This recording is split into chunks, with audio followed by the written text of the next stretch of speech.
अरुणां करुणातरङ्गिताक्षीं धृतपाशाङ्कुशपुष्पबाणचापाम् अणिमादिभिरामृतां मयूखैः अहमित्येव विभावये भवानीं ध्यायेत् पद्मासनस्थां विकसितवदनां पद्मपत्रायताक्षीं हेमाभां पीतवस्त्रां करकलितलसद्धेमपद्माम्बराङ्गीं सर्वालङ्कारयुक्तां सततं भयदां भक्तनम्रां भवानीं श्रीविद्यां शान्तमूर्तिं सकलसुरनुतां सर्वसम्पत्प्रदात्रीं सकुङ्कुमविलेपनां मलिकचुम्बीकस्तूरिकां समन्दहसितेक्षणां सशरचापपाशाङ्कुशाम् अशेषजनमोहिनीं मरुणमाल्यभूषाम्बराय जपाकुसुमभासुराञ्जपविधौ स्मरेदंबिकाम्. ओम नमश्चंडिकायै.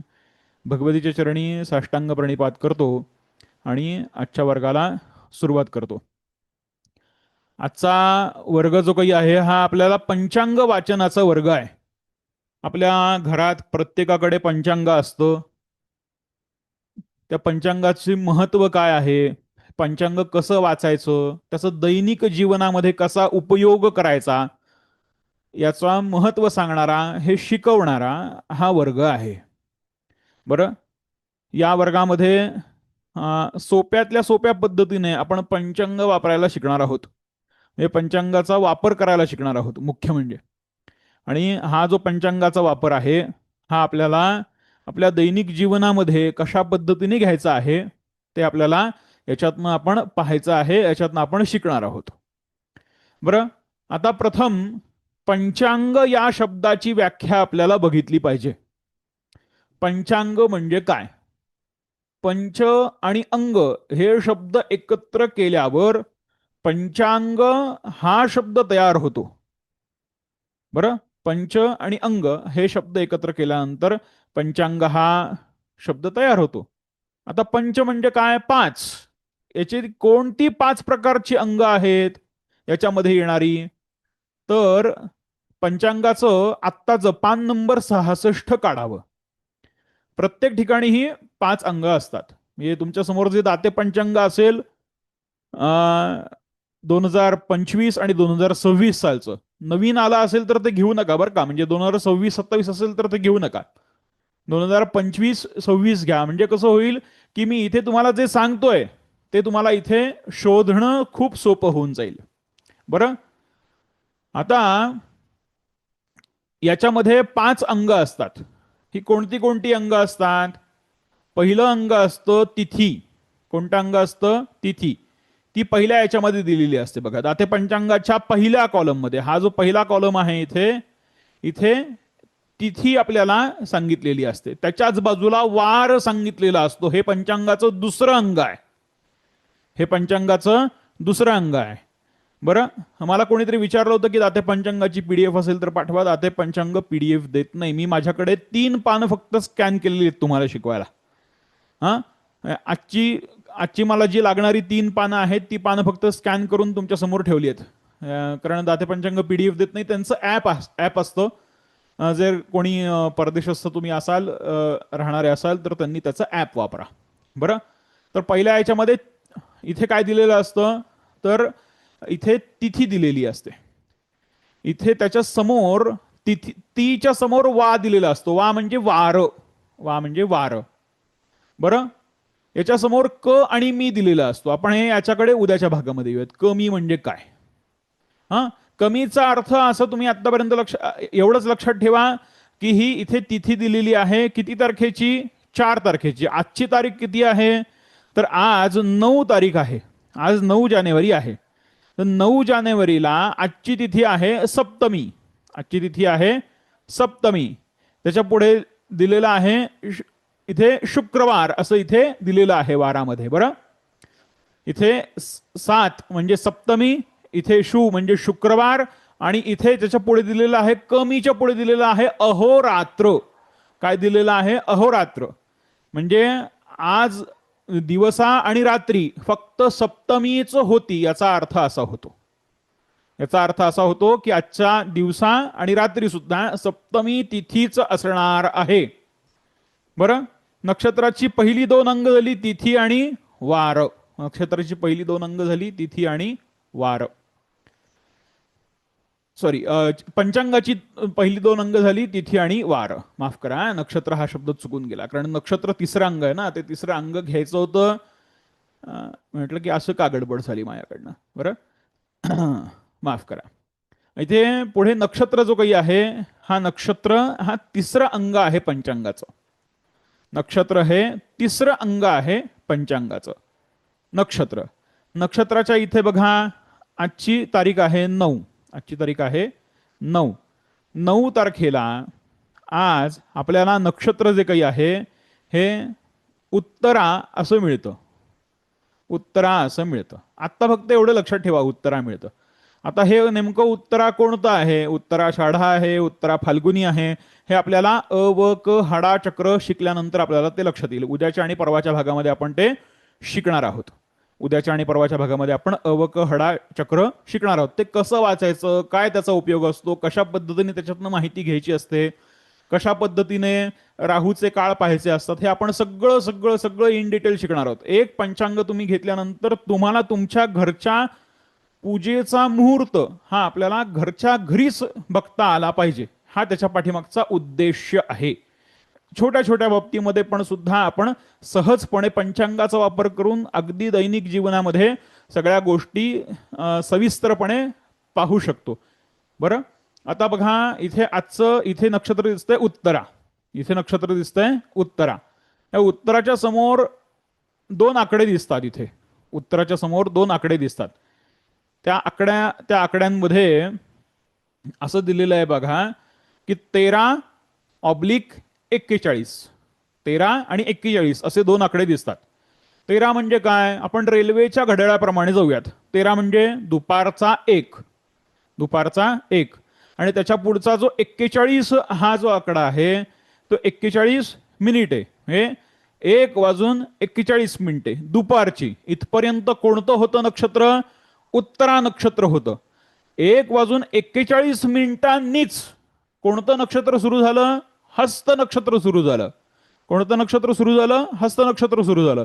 जे नक्षत्र सुरू होतं ते खाली दिलेलं असतं, लक्षात ठेवा. म्हणजे ते, आणि हे जे नक्षत्र असतं त्या नक्षत्राच्या समोर नेहमी त्याची समाप्ती वेळा दिलेली असते. नक्षत्राच्या समोर नेहमी त्याची समाप्ती वेळा दिलेली असते. बघा, उदाहरणार्थ तुम्ही इथे लिहून घ्या बरं, हे असं समजणार नाही. याची समाप्ती वेळा दिलेली असते. याची समाप्ती वेळा दिलेली असते. नक्षत्राच्या समोर नेहमी त्याची समाप्ती वेळा दिलेली असते. पंचांगामध्ये या ज्या काही गोष्टी असतात या गोष्टी इथे समाप्ती वेळेच्या असतात. या अंगांमध्ये दिसतात त्या. आता पंचांगाचं चौथं अंग आहे योग. पंचांगाचं चौथं अंग आहे योग. आता बघा, इथे योग, इथे कोणता योग आहे? इथे सप्तमी असताना, ती अहोरात्र असताना, उत्तरासहित हस्त नक्षत्र असताना इथे आज आपल्याकडे योग प्राप्त होतो. आपल्याला शोभन नावाचा योग प्राप्त होतो. कोणता योग प्राप्त होतो? शोभन. आणि शोभनानंतर शोभनाच्या समोर काय दिलेलं आहे? 16:56. 16 म्हणजे किती? दुपारचे 4. 4:56 शोभन योग होता. शोभनानंतर सुरू कोणता झाला? अतिगंड. कोणता योग सुरू झाला? अतिगंड. अतिगंड योग सुरू झालेला आहे. आता आपण अतिगंड योगामध्ये हे सर्व पंचांग शिकतो आहोत.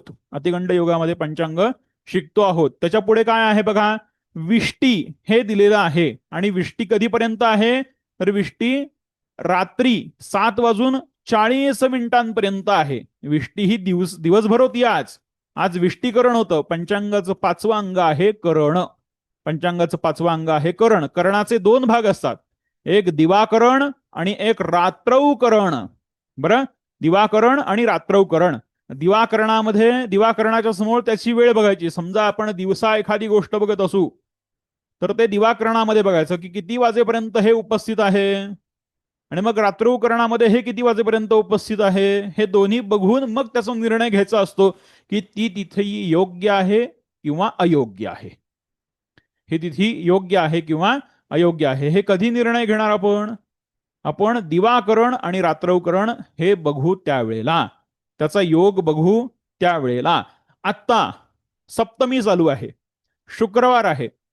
उत्तरा हे नक्षत्र आहे. आता उत्तरा कोणतं, उत्तराषाढा का उत्तरा फाल्गुनी, हे आपण बघूयात. हा आपण आता धरून चालू, फक्त उत्तरा नक्षत्र चालू आहे. बरं. आणि उत्तरा नक्षत्रानंतर येणारा जो काही योग आहे हा शोभन योग होता. पण शोभन योग कधीपर्यंत होता? दुपारी 4:56 शोभन योग होता. त्याच्यानंतर योग सुरू झालेला आहे अतिगंड. त्याच्यानंतर विष्टीकरण आहे, ती किती वाजेपर्यंत आहे? 7:40 आहे. मग या तिथीचा जो निर्णय आहे, या तिथीचा निर्णय असा येतो की आजच्या दिवशी 9 तारखेला संध्याकाळी 7:40 विष्टीकरण असल्या कारणानं 7:40 बवकरण सुरू होतं. कोणतं करण सुरू होत आहे? बवकरण सुरू होत आहे विष्टीकरण असल्या कारणानं. आणि त्याच्याबरोबरीनं अतिगंड योग असल्या कारणानं आता कोणत्याही प्रकारचं मंगल कार्य हे करू नये, किंवा आता कोणत्याही प्रकारचा महत्वाचा निर्णय हा घेऊ नये. हा याचा साधा साधा निर्णय आहे. हा पंचांगावरून आपल्याला बघता येतो. बरं, हे पंचांगाची ही 5 अंग आहेत. तिथी आहे, नक्षत्र आहे, वार आहे, योग आहे आणि करण आहे. त्याच्यानंतर असतं पुढे दी, र उ आणि र अ आणि चंद्र आणि राशी प्रवेश असं त्याच्यापुढे दिलेलं असतं. आणि त्याच्यापुढे इम असं दिलेलं असतं. तर इम म्हणजे इंग्रजी तारीख कोणती? तर 9 तारीख आहे. इंग्रजी महिन्याप्रमाणे इंग्रजी तारीख 9 आहे. राशी प्रवेश कोणता आहे आज? तर कन्या राशीमध्ये चंद्राने प्रवेश केलेला आहे. बरं, र अ म्हणजे काय? रवीचा अस्त. र म्हणजे रवी, अ म्हणजे अस्त. र उ म्हणजे काय? रवीचा उदय म्हणजे सूर्योदय आणि सूर्यास्त. हे इथे र उ आणि र अ मध्ये दिलेले आहेत. इथे पुढे आहे दी म्हणजे दीनमान. आता आजचं दिनमान, आता या महिन्याचं दिनमान कुठे चाललेलं आहे? 10:59 हे पहिलं दिनमान सुरू झालेलं आहे. मग 10:11, 10, 10:01, 10:02, 10:03, 10:04 आजचं दिनमान होतं 10:01. बरं, हा आजचं दिनमान आहे. हे लक्षात घ्या. हे आजचं दिनमान आहे. बरं, आता हे दिनमान म्हणजे काय? दिवसाचा मध्य. रवी उदय झाल्यापासून रवीचा अस्त होईपर्यंत मधला जो काळ येतो त्याला दिनमान असं म्हणतात.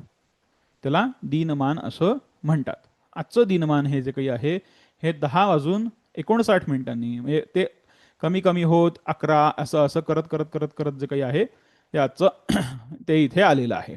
अशा पद्धतीने हे आपल्याला इथे बघता येतं. बरं, आता याच्यामध्ये अनेक भाग आहेत. आता प्रथम आपण नक्षत्रांच्या इथे आपल्याला सगळ्यात सुरुवातीला संवत्सर दिलेलं असतं बघा. आता इथे पण एक संवत्सर दिलेलं आहे आपल्याला. इथे शके 1947 असं म्हटलेलं आहे आणि त्याच्या पुढे विश्वावसु नाम संवत्सर असं म्हटलेलं आहे. विश्वावसु नाम संवत्सर असं म्हटलेलं आहे. आता विश्वावसु नाम संवत्सर जेव्हा इथे म्हटलेलं आहे त्यावेळेला हे संवत्सर किती प्रकारचे असतात संवत्सर? तर एकूण संवत्सरांची जी नावं आहेत ही 60 आहेत. किती आहेत? 60 आहेत. म्हणजे 60 वर्षांनी प्रथम संवत्सर हे परत येतं. एखादं संवत्सर येऊन गेल्यानंतर ते संवत्सर कधी येतं? 60 वर्षांनी आपल्याला प्राप्त होतं. आता विश्वावसु नाम संवत्सर चालू आहे आणि येणारं जे वर्ष आहे हे पराभव नाम संवत्सराने येणारं आहे. बरं, हे 39वे संवत्सर आहे. आत्ताच चालू आहे ते 39वे, येईल ते 40वे.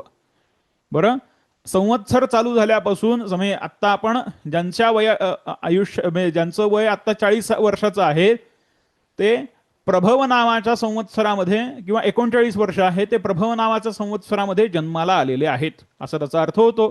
हे पहिलं संवत्सर आहे. दुसरं विभव आहे, तिसरं शुक्ल आहे, चौथं प्रमोद आहे, 5वं प्रजापती आहे. अशी 60 नावं आहेत. 60वं क्षय नावाचं संवत्सर आहे. बरं, आता या आत्ता आपल्या चालू वर्षाचं नाव काय आहे? विश्वावसु नाम संवत्सर. विश्वावसु नाम संवत्सर. विश्वावसु नाम संवत्सर. आता हे विश्वावसु नाम संवत्सर जे काही आहे, हे विश्वावसु नाम संवत्सर, याच्या पुढे काय दिलेलं असतं या पंचांगामध्ये? अयन दिलेला असतो. उत्तरायण, त्याच्या पुढे दिलेला असतो ऋतू, त्याच्या पुढे दिलेला असतो पक्ष, मास, आणि त्याच्या पुढे दिलेला असतो त्या मासाचा पक्ष. पक्ष म्हणजे काय? पक्ष म्हणजे 15 दिवसांचे 2 भाग. एक शुक्ल पक्ष येतो, एक कृष्ण पक्ष येतो. आत्ताचा जो इथे समोर आहे तो कृष्ण पक्ष आहे. पौष मास चालू आहे. पौष मास चालू आहे. कृष्ण पक्ष आहे. सौर शिशिर ऋतू आपला आत्ता सध्या चालू आहे. सौर शिशिर ऋतू आपला सध्या आत्ता चालू आहे. काय चालू आहे? उत्तरायण चालू आहे. आत्ता काय चालू आहे? उत्तरायण चालू आहे. विश्वावसु नाम संवत्सर आहे आणि शके 1947 आहे. शके 1947 आहे. आता ती शक कोणती असतात? शक किती प्रकारची असतात? त्याच्याकडे आपण एकतर आजच्या वर्गाच्या शेवटी जाऊयात, नाहीतर मग उद्याच्या भागात बघूयात. बरं असतो. आता याच्यामध्ये बघा, ही आपल्याला बेसिक माहिती झाली पंचांगाची. की पंचांगामध्ये संवत्सर कुठे दिलेला असतो, उत्तरायण कशाला म्हणता, अयन कुठे कुठे दिलेला असतो, त्यानंतर ऋतू कुठे दिलेला असतो, मास कुठे दिलेला असतो, पक्ष कुठे दिलेला असतो, हे सगळी बेसिक माहिती आपल्याला इथे मिळालेली आहे. आता इथे याच्यामध्ये तिथी, नक्षत्र, योग, तिथी, वार, नक्षत्र, योग आणि करण या 5 मिळून आपलं पंचांग हे तयार होतं. 5 मिळून पंचांग तयार होतं. आता उत्तरायण प्रारंभ कधी होतो आपला? साधारणतः 21 डिसेंबर पासून उत्तरायणाचा प्रारंभ होतो. उत्तरायणाचा प्रारंभ होतो. आणि दक्षिणायन कधीपासून सुरू होतं? 21 जून पासून चालू होतं. 21 जून पासून चालू होतं. बरं, आता साधारणतः आत्ता आपल्याकडे ढोबळमानाने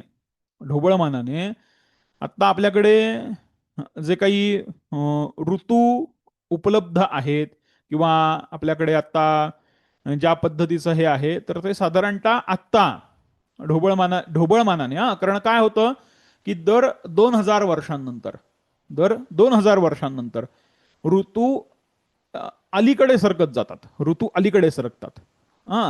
त्यामुळे या सगळ्या याच्यामध्ये फरक पडत जातो. 2000 वर्ष व्हायला आली एखाद्या गोष्टीला. आता हे नेमकं कुठून कुठपर्यंत आहे हे मोजणं, हे सांगणं, हे थोडंसं आत्ताच्या भाषेमध्ये थोडंसं कठीण आहे. कारण आपण कोणतं संवत्सर मानतो याच्यावरती त्या सगळ्या गोष्टी अवलंबून आहेत. त्याच्यावरती सगळ्या गोष्टी अवलंबून आहेत. ज्या वेळेला 2000 वर्ष एखाद्या गोष्टीला होतात, 2000 वर्ष एखाद्या आपण शकाला आपण म्हणतो की होतात किंवा अशा यानी, तर साधारणतः 2000 वर्षांचं गणित आपल्याकडे सांगितलेलं आहे. दर 2000 वर्षांनी ऋतू हे अलीकडे सरकत जातात. त्यामुळे आत्ता बघा, आत्ता आपल्याला अपेक्षित ज्याप्रमाणे पाऊस असतो, अपेक्षित ज्याप्रमाणे ऋतू असतात, अपेक्षित ज्याप्रमाणे थंडी, ऊन, वारा असतो, ज्याप्रमाणे आपण पिकांची लागवड करत जातो, त्याच्यामध्ये आपली गडबड होत जाते. कारण काय होतं की हे दर 2000 वर्षांनी अलीकडे सरकतं. आणि अलीकडे सरकत असल्या कारणानं सगळ्याचीच गोष्ट म्हणजे सगळ्याची ताळमेळ बसेपर्यंत बराच वेळ जातो. आणि हा जो काही बराच वेळ जातो याच्यामध्ये आपल्याला म्हणजे याच्यामध्ये आपलं नुकसानही होतं. म्हणून आपल्याला या गोष्टी थोड्याशा आपल्याला माहिती असल्या पाहिजेत. म्हणून तुमच्या समोर आता हे ठेवतो आहे. साधारण आता हे अशाच असेल अशा याने नाही, हे थोडं अलीकडे आता सरकत चाललेलं आहे. बरं, वसंत नावाचा जो ऋतू आहे हा चैत्र वैशाखासाठी आपल्याकडे सांगितलेला आहे. हा साधारण फक्त अंदाजे आपण धरून ठेवा. ग्रीष्म नावाचा जो ऋतू आहे हा ज्येष्ठ आषाढासाठी म्हणून सांगितलेला आहे. वर्षा ऋतू हा श्रावण भाद्रपदासाठी आहे. शरद ऋतू हा अश्विन आणि कार्तिकेसाठी आहे. हेमंत ऋतू मार्गशीर्ष आणि पौषासाठी आहे. आणि शिशिर नावाचा जो ऋतू आहे हा माघ आणि फाल्गुन महिन्यासाठी म्हणून आपल्याकडे सांगण्यात आलेला आहे. आता हे पंचांग जे काही आहे, पंचांगाचे हे सगळे जे काही भाग आहेत, या पंचांगाच्या भागामध्ये अनेक गोष्टी या छोट्या मोठ्या प्रमाणामध्ये इतक्या क्लिष्ट प्रमाणात दिलेल्या असतात की आपल्याला त्या लवकर शोधता येत नाहीत लवकर, आपल्याला त्या सापडत नाहीत, आणि त्या गोष्टीच्या अभावी आपल्याला जे काही आवश्यक आहे, जी काही गोष्ट आपल्याला प्राप्त करून घ्यायची असते, ती गोष्ट आपल्याला प्राप्त करता येत नाही. म्हणून हे आपण आत्ता जो पंचांग वाचन वर्ग हा जो काही आपण आत्ता घेतो आहोत, या पंचांग वाचन वर्गाचं प्रथम आपण तिथीचं जे काही वेळापत्रक असतं ते तिथीचं वेळापत्रक आपण आधी शिकून घेऊयात. बरं, आता इथे बघा, एकच मिनिट.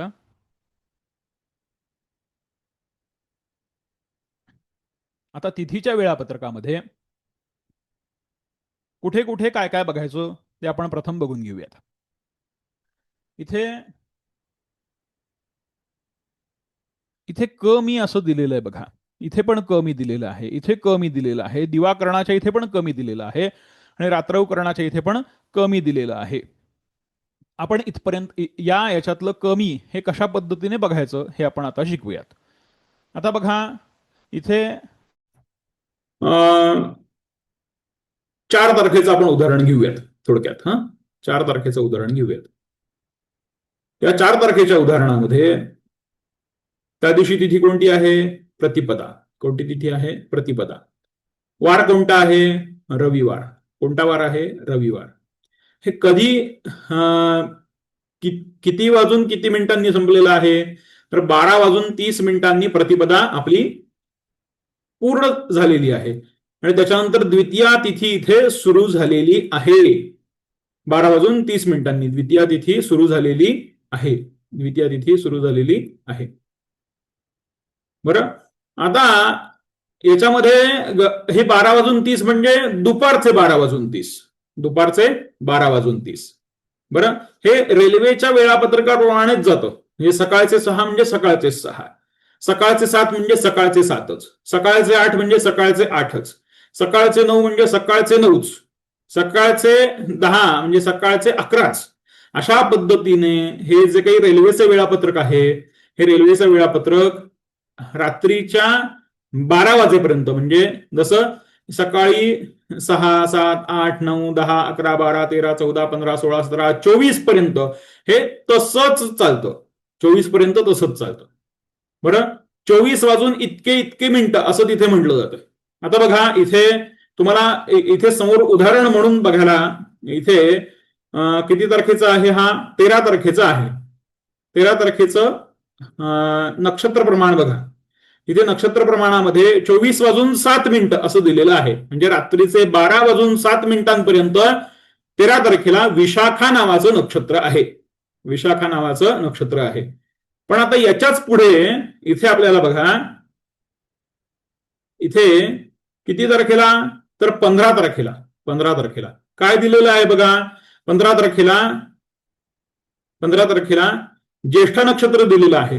किती वाजून किती मिनिटांपर्यंत दिलेलं आहे? 29 वाजून 48 मिनिटांपर्यंत ज्येष्ठ नक्षत्र दिलेलं आहे. 29 वाजून 48 मिनिटांपर्यंत. मिनिट आपल्याकडे सेम आहेत. मिनिट आपल्याकडे सेम आहेत सगळीकडे, इथे सगळं सेम आहे. मात्र रात्री 12 नंतर थोडीशी गडबड आहे. रात्री 12 इथे 00 होत नाही. रात्री 12ला इथे 24च असतं. त्याच्यानंतर रात्रीचा 1 म्हणजे 25, रात्रीचे 2 म्हणजे 26, रात्रीचे 3 म्हणजे 27, रात्रीचे 4 म्हणजे 28, रात्रीचे 5 म्हणजे पहाटेचे 5 म्हणजे पहाटेचे 4, पहाटेचे 5 म्हणजे कोण? तर 28. इथे अशा पद्धतीने आहे. इथे अशा पद्धतीने आहे. आता इथे बघा, याची गंमत काय आहे की इथे कधी कितीपर्यंत चालतं की 29 म्हणजे पहाटेचे 5 आणि 30 म्हणजे सकाळचे 6 आणि 31 म्हणजे सकाळचे 7. आता इथे सकाळच्या 6ला सकाळचे 6, सकाळच्या 7ला सकाळचे 7 असं तर आपण बघितलं, आणि मग हे सकाळच्या 6ला परत 30 आणि 31 का म्हणायचं असा प्रश्न आपल्याला पडला असेल. ते गोष्ट जी काही आहे ती आपली सूर्योदयावरती सगळी गोष्टी अवलंबून असतात. त्यामुळे सूर्योदय किती वाजून किती मिनिटांनी आहे तोपर्यंत त्या सर्व गोष्टी चालतात. तोपर्यंत त्या सर्व गोष्टी आपल्याकडे चालतात. म्हणजे सूर्योदयाने जे जे म्हणून बघितलेलं आहे ते ते त्या त्या दिवशी ग्राह्य धरलं जातं. आपल्याकडे आपण बऱ्याच वेळेला असा वाक्यप्रयोग ऐकला असेल की सूर्याने ही तिथी बघितली, सूर्याने हे नक्षत्र बघितलेलं आहे. म्हणजे काय की सूर्य उदयाच्या समयाला ती तिथी ऑलरेडी पूर्व क्षितिजावरती होती, ती तिथी ते नक्षत्र ऑलरेडी पूर्व क्षितिजावरती होतं, ती रास ऑलरेडी पूर्व क्षितिजावरती होती. त्यामुळे सूर्य उगवित असताना त्याने ती तिथी, ते नक्षत्र, तो वार, त्याच्यानंतर तो योग हा सूर्याने बघितला, म्हणून सूर्याने हे सर्व गोष्टी बघितलेल्या आहेत असा वाक्यप्रयोग आपल्याला तिथे केला जातो, असा वाक्यप्रयोग आपल्याला तिथे केला जातो. आता हे तिथीच्या बाबतीमध्ये झालं, तर हे तिथीच्या बाबतीमध्ये झालं, हे नक्षत्रांच्या बाबतीमध्ये झालं. आता हे तुम्हाला कदाचित समजलं असेल असे मी आशा धरतो. आपण आता थोडंसं प्रॅक्टिकल करूया. बरं, आता कोण सांगतोय मला? आता हे सगळं खोडून टाकतो, नवीन पानावरती घेतो. आधी प्रश्न समजून घ्या, आधीच माईक चालू करून घ्या. दादा तुम्ही काही शेअर करत आहात का? नाही, शेअर नाही करत काही. म्हणजे आम्ही काही पान नंबर 68 काढा दाते पंचांगाचं.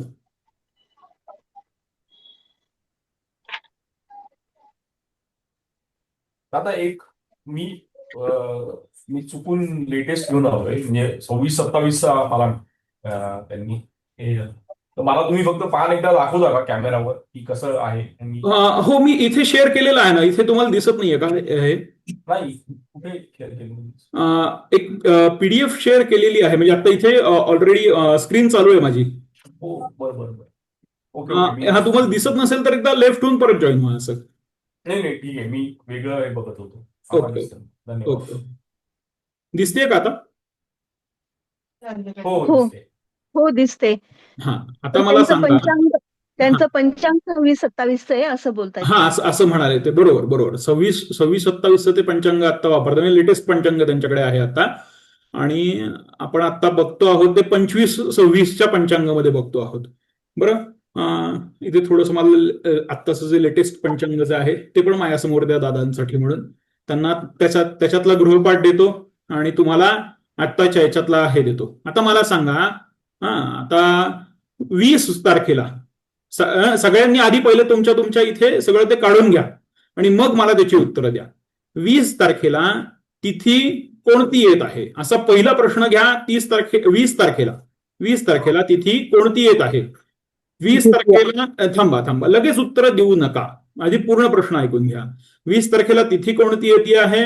20 तारखेला नक्षत्र हे कोणतं आहे आणि किती वाजून किती मिनिटांपर्यंतचा आहे? योग कोणता आहे, तो किती वाजून किती मिनिटांपर्यंतचा आहे? एवढी 3 उत्तरं मला अपेक्षित आहेत की 20 तारखेला तिथी कोणती आहे, ती किती वाजून किती मिनिटांपर्यंतची आहे, त्याच्यानंतर नक्षत्र कोणतं आहे, ते किती वाजून किती मिनिटांपर्यंतचं आहे, आणि योग कोणता आहे, तो किती वाजून किती मिनिटांपर्यंतचा आहे. तुम्ही माईक चालू, एक काम करा, सगळ्यांची उत्तरं झाली की हँड रेज करा सगळ्यांनी, मग मी एकेकाची उत्तरं घेतो. गडबड गोंधळ नको करायला.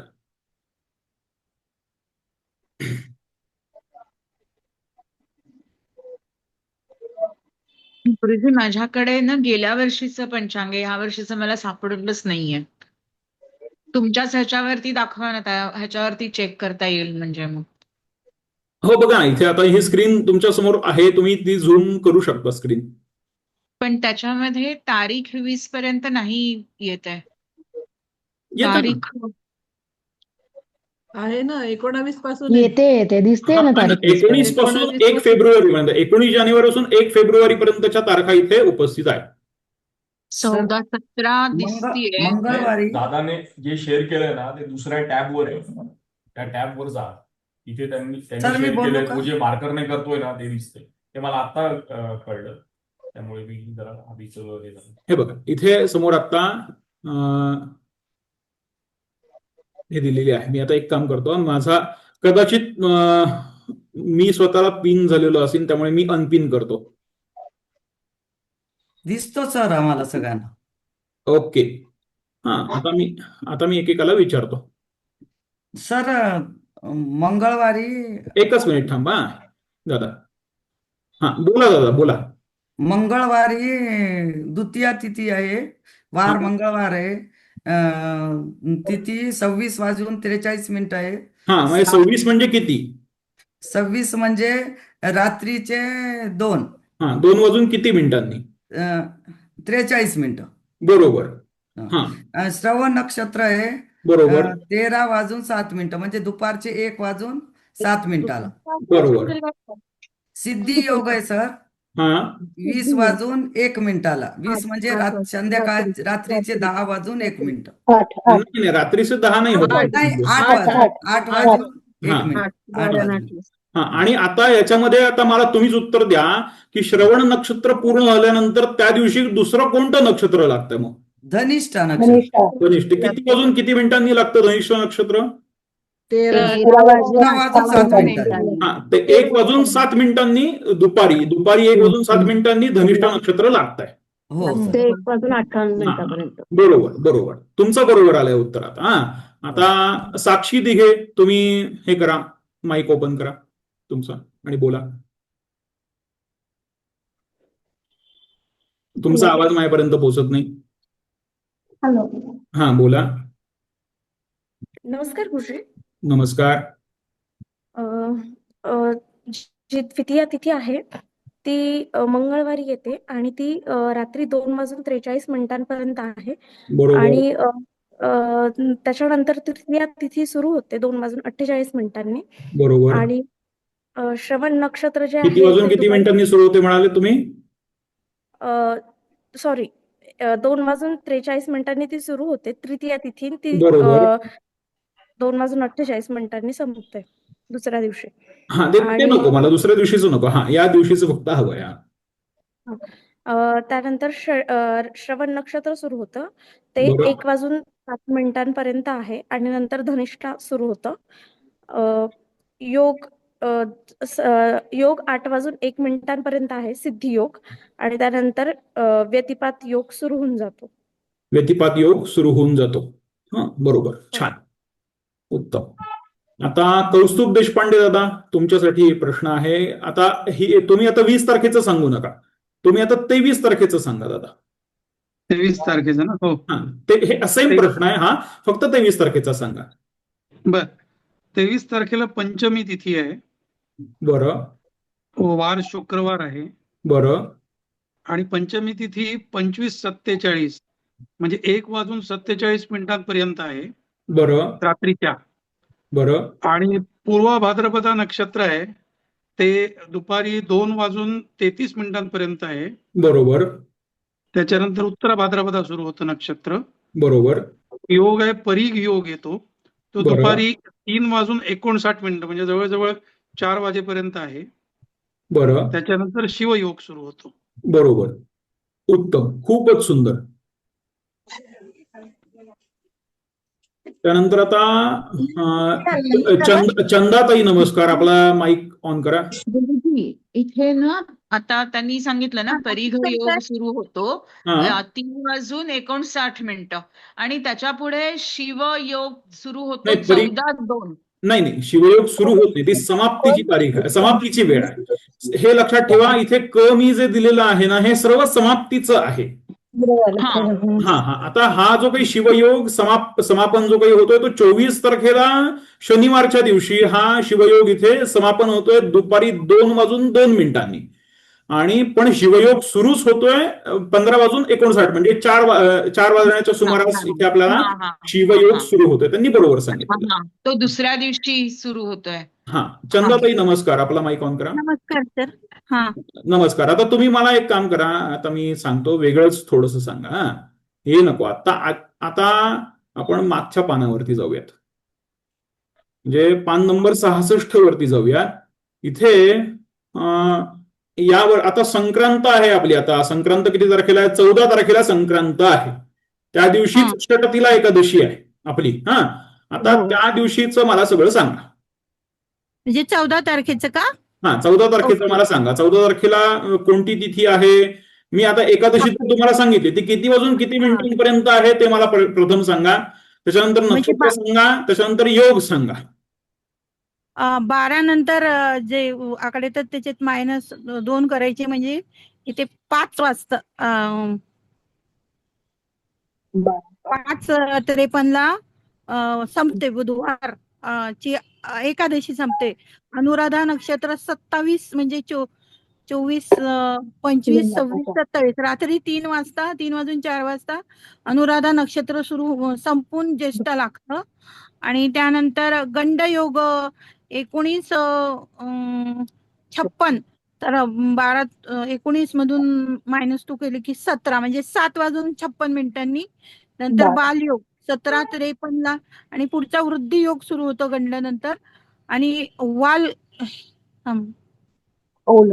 योग आहे तो 17:53 नाही, ते जाऊ दे. आपल्या पुढे करण आहे पुढे. आता योगापर्यंतच आपल्याला यायचं होतं. ते ठीक आहे, ते जाऊ दे. आता आपल्याला ठीक आहे, तुम्ही छान सांगितलं. पण आता हे थोडीशी पद्धत आपण हे बदलूया त्याच्यामध्ये. तुम्ही जे मायनस वगैरे करता ना, ती थोडी क्लिक पद्धत आहे. आपण ते आता मी तुम्हाला ते उद्याच्या भागामध्ये शिकवतो की हे नेमकं लक्षात कसं ठेवायचं. बरं, हे सोप्या पद्धतीने जाऊयात आपण आणखी. चालेल. आता मला एक प्रश्न आहे. अभिनव दादा, नमस्कार. आपला माईक ऑन करा. हा, नमस्कार. मला एक प्रश्न होता. म्हणजे की जर कोणी असं म्हणालं की 14 तारखेला एकादशी आहे, तर पहाटे 7 वाजता तू देवाची अशी पूजा कर वगैरे असं काहीतरी, तर तर त्यावेळेस कुठलं नक्षत्र आहे किंवा कुठली तिथी आहे, हे कसं आता हेच ना, त्या दिवशीची आपल्याला तिथी किती कोणत्या वाजेपर्यंत आहे, तर त्या दिवशीची तिथी आपल्याला 17:53 पर्यंत आहे. त्यामुळे सकाळी एकादशीच आपल्या आता उपस्थित आहे. सकाळी 7 वाजता जरी तुम्ही म्हणालात त्या दिवशी, तरी त्या दिवशी एकादशीच आहे. ती त्या दिवशीच्या किती तारखे म्हणजे 14 तारखेच्या संध्याकाळच्या 5:53 आपल्याला एकादशीच आहे त्या दिवशी आहे. हा, ओके. हे फिक्स झालं. अशाच पद्धतीने ते पुढे जायचंय. आता तुम्ही मला सांगा, आपण 14 तारीख नको घ्यायला, आता आपण 10 तारीख घेऊयात, उद्याच्या तारखेचं घेऊयात. इथे कालाष्टमी दिलेली आहे. आता तुम्ही मला कालाष्टमीचं सगळं सांगा की तिथी कोणती येते, ती किती वाजेपर्यंत आहे, नक्षत्र कोणतं आहे ते किती वाजेपर्यंत आहे, आणि योग कोणता आहे तो किती वाजेपर्यंत आहे, आणि त्याच्यानंतर पुढचं सुरू होणार पण सांगा मला. हो. तो 10 तारखेला सप्तमी तिथी आहे सकाळी 8:24 पर्यंत, आणि त्याच्यानंतर अष्टमी आहे 10. पुढचं जाऊ दे मला फक्त त्याच्यानंतर अष्टमी सुरू झाली. बरोबर. मग नक्षत्र हस्त नक्षत्र दुपारी 3:40 पर्यंत आहे. बरोबर. त्याच्या पुढे चित्रा नक्षत्र लागतं. बरोबर. 10 तारखेला. बरोबर. योग अतिगंड योग आहे 4:58 पर्यंत दुपारच्या. त्याच्यानंतर सुकर्मा योग लागतो. बरोबर. तो हे आणि हे एवढं. पण मग आता मला एक विचारायचं होतं, आता हे चित्रा नक्षत्र 6:12 संध्याकाळच्या 6:12 आहे. हा दुसरा दिवस आहे का? नाही, त्याच दिवशीच्या. म्हणजे 3च तास हे हस्त नक्षत्र आहे. नाही, 3 तास नाहीये. 3 तास नाही. आता इथे 18:12 आता एकच मिनिट. चित्रा नक्षत्र 3च तास आहे का? नाही, चित्रा नक्षत्र 3 तास नाहीये. हे चित्रा नक्षत्र किती तारखेला संपणार आहे बघा. चित्रा नक्षत्र हे संपणार आहे 12 तारखेला. सॉरी मी आपण इथे 11 तारखेला हस्त नक्षत्र किती वाजता संपतंय? 15:40 आणि चित्रा नक्षत्र सुरू होतंय 15:40 पण ते संपतंय कधी? संपतंय 11 तारखेला 18:12 अशा पद्धती. दुसऱ्या दिवशी म्हणजे दुसऱ्या दिवशी 24+3. येस. ओके, कळलं. म्हणजे दुसरा दिवसच, दुसरी रांग म्हणजे दुसरा दिवस. दुसरी रांग म्हणजे दुसरा दिवस. इथे इंग्रजी आकडा जो आहे तो इंग्रजी आकड्याला ताळमेळ करून बघायचं सगळं. हो, कळलं. येस. Okay, thank you. आता आणखीन जाऊयात. ज्यांचं हे सांगून झालेलं त्यांनी हात लोअर करा बरं का, म्हणजे नाहीतर मला कळणार नाही कोणी हात लोअर केले कोणी हे, परत त्यांचं होईल. रेखाताई, नमस्कार. आपला माईक ऑन करा. नमस्कार. सांगा मला. आता तुम्ही सांगा मला 18 तारखेचं दर्श अमावस्या त्या दिवशीचं सांगा. बर बर 18 तारखेला अमावस्या आहे. ती आहे रात्रीच्या 1:22 बरं नंतर नक्षत्र आहे पूर्वाषाढा. बरं 10-14 संपत हा 10-14 ते संपत आहे. बरोबर. हा संपत आहे. हा आपल्याला याच्या पुढचं पान दिसत नाही म्हणून आपण इथपर्यंतच राहूया. 10-14 ते संपत. योग आहे हर्षण बरोबर रात्रीचे 9:11 बरोबर बरोबर बरोबर. धन्यवाद. श्रीराम.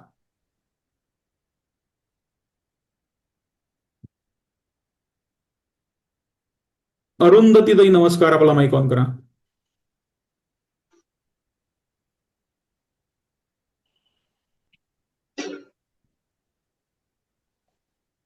नमस्कार.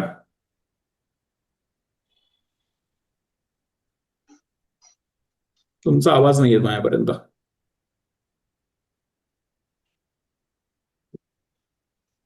जयश्री ताई नमस्कार. आपला माईक ऑन करा.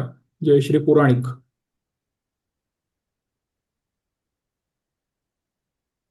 कोणतं सांगायचंय? मला तुम्ही सांगा आता 16 तारखेचं सांगा. त्या दिवशी प्रदोष आहे. हा 16 तारखेला प्रदोष आहे.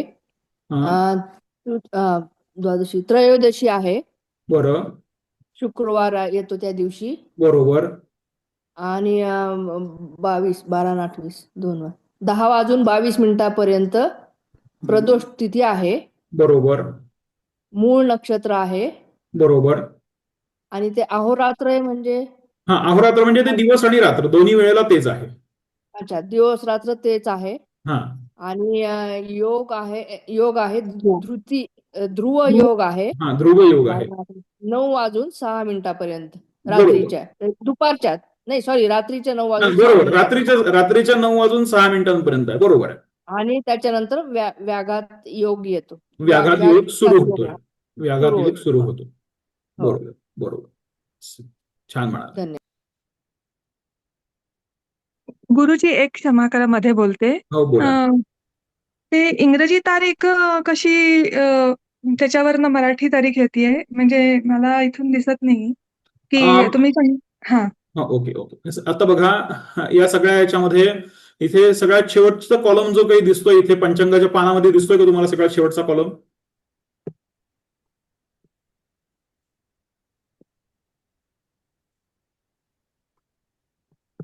ताई तुमचा आवाज नाही येत मला. सगळ्यात शेवटचा कॉलम दिसतो का? तिथी वार वगैरे लिहिलाय वगैरे नाही सगळ्यात शेवटचा ई म्हणून दिलेला आहे बघा. ई वरती अनुस्वार आहे. इंग्रजी असं दिलेलं आहे. तो मला नाही दिसला म्हणून. स्क्रीनवर दिसत नाहीये का? बरीच लोक हा दिसला बरोबर हा दिसतोय ना. दिसतोय ना. अच्छा कळलं आता. तर इथे सगळ्या इंग्रजी तारखा आहेत. Okay okay. हा म्हणजे हे जे पान सुरू होते ते हे 4 तारखेपासून सुरू होते. आता हे पान 4 तारखेपासून सुरू होते आणि इथे तिथी 1 तारखेपासून सुरू म्हणजे प्रतिपदेपासून सुरू होते. याची गंमत काय आहे तर पंचांगाचं पान हे 15 तिथींचंच असतं हे लक्षात घ्या. एक पान जे असतं ते 15 तिथींचंच असतं आणि नेहमी शुद्ध पक्षापासून पानाची सुरुवात होते आणि पौर्णिमेला येऊन ते पान पूर्ण होतं. आता याच्यामध्ये तिथी कोणत्या आहेत आपल्या तर तिथी प्रतिपदा द्वितीया तृतीया चतुर्थी पंचमी षष्ठी सप्तमी असं करत करत करत ते चतुर्दशी पर्यंत आहे आणि त्याच्यापुढे 30 असं लिहिलेलं आहे. ज्या पानावरती 30 लिहिलेलं असेल ते पान अमावस्येचं पान आहे. हा ज्या पानावरती सगळ्यात खाली 15 लिहिलेलं असेल ते पान हे पौर्णिमेचं पान आहे. हा हे सोपं गणित लक्षात ठेवायचं. हा अमावस्येला आपण 30 म्हणतो. 30 आकडा देतो अमावस्येला आणि याला कशाला पौर्णिमेला 15 आकडा देतो. अशा पद्धतीने हे 2 याच्यामध्ये विभाजन केलेलं आहे. आता याच्यामध्ये आता काही महत्वाचे मुद्दे तुम्हाला सांगायचे आहेत. आता बऱ्यापैकी सगळ्यांना समजलेलं आहे. त्यामुळे आपण आता बाकी ज्यांनी हात वरती केले ज्यांनी हात वरती केले त्यांनी हात खाली करा. आता शाळेसारखं थोडंसं घेऊयात आपण. थोडंसं हात खाली करा सगळ्यांचे. गुरुजी मला एकच मिनिट. तुमचे शंका ज्या असतील ना त्या शंका तुमच्याकडे थोडंसं लिहून ठेवा. आता एक मुद्दा फक्त तुम्हाला सांगतो आणि मग आपण पुढे जाऊयात. आता आपल्याला तिथींचं विभाजन बघायचं आहे. तिथींचं विभाजन बघायचं आहे. आपल्याकडे 5 प्रकारच्या तिथी येतात. आपल्याकडे 5 प्रकारच्या तिथी आहेत. मग 5 प्रकारच्या कोणत्या तिथी आहेत? तर पहिली तिथी येते ही नंदा, दुसरी येते भद्रा, तिसरी येते जया, चौथी येते रिक्ता आणि 5वी येते पूर्णा. अशा नावाच्या 5 तिथी येतात. मग या 5 तिथींमध्ये प्रत्येक तिथी जी काही आहे ती याच्यामध्ये विभागली गेलेली असते. म्हणजे उदाहरणार्थ प्रतिपदा, षष्ठी आणि एकादशी या कोणत्या तिथी आहेत? तर नंदा तिथी आहे. हे तुम्ही तुमच्याकडे लिहून घ्या. हे पंचांगामध्ये तुम्हाला बघायला मिळणार नाही. हे बघायला मिळणार नाही. हे मला तुमच्या कामासाठी म्हणून द्यायचं आहे. तुम्ही घरी ज्या वेळेला पंचांग बघाल ना की कोणतं काम कोणत्या तिथीला सुरू करावं याच्यावरती या गोष्टी ठरतात. समजा घरी आपल्याला चैत्रामध्ये आपल्याकडे वाळवणं घातली जात नाहीत, पण ज्या वेळेला वर्षाची वाळवणं घातली जातात, वर्षाची लोणची वगैरे घातली जातात, त्यावेळेला आपल्याकडे पूर्वी घरातल्या माझी आजी वगैरे तर घरातले असं पंचांग वगैरे बघून की आजची तिथी कोणती, आजच्या तिथीला केलं तर काय होईल, कुठल्या तिथीला केलं तर काय होईल, या गोष्टी ठरल्या जातात. म्हणजे अगदी घरातलं सामान जे काही असतं ते सामान सुद्धा खरेदी करायच्या तिथी असतात. ते कुठल्या तिथीला खरेदी केल्यानंतर ते टिकेल आणि कुठल्या तिथीला खरेदी केल्यानंतर त्याचा ऱ्हास होईल हे पण आपल्याकडे सगळ्या गोष्टी आपल्याकडे मान्य असतात. बघा, पहिली तिथी असते नंदा तिथी. आपल्याकडे तुम्ही असं कॉलम करा, नंदा, भद्रा, जया, रिक्ता आणि पूर्णा असं एका खाली एक लिहून घ्या. पहिला आहे नंदा, दुसरी आहे भद्रा, तिसरी आहे जया, चौथी आहे रिक्ता आणि 5वी आहे पूर्णा. बरं, याच इथे 1, 2, 3, 4, 5 असं क्रमाने लिहा. नंदाची पहिली तिथी येते प्रतिपदा, भद्राची पहिली तिथी येते द्वितीया, जयेची प्रत्येक याच्यामध्ये 3 तिथी आहेत. म्हणजे नंदाला 3 तिथी आहेत, भद्राला 3 तिथी आहेत, जयेला 3 तिथी आहेत, रिक्ताला 3 तिथी आहेत, पूर्णेला 3 तिथी आहेत. पूर्णेला 3 तिथी आहेत. हेच शुक्ल पक्षामध्ये आणि हेच कृष्ण पक्षामध्ये अशा पद्धतीने आहे. त्यामुळे कृष्ण पक्षामध्ये जिथे पौर्णिमा असेल तिथे अमावस्या पण जाते, हे लक्षात ठेवा. आता पहिलं लिहून घ्या, 1, 2, 3, 4, 5 असे सरळ आकडे घाला. म्हणजे आपल्या तिथींचे प्रतिपदा, द्वितीय, तृतीया, चतुर्थी आणि पंचमी. परत सांगतो ना. नंदा, दुसरी येते भद्रा, एका खाली एक लिहा. नंदा, भद्रा, जया, रिक्ता आणि पूर्णा.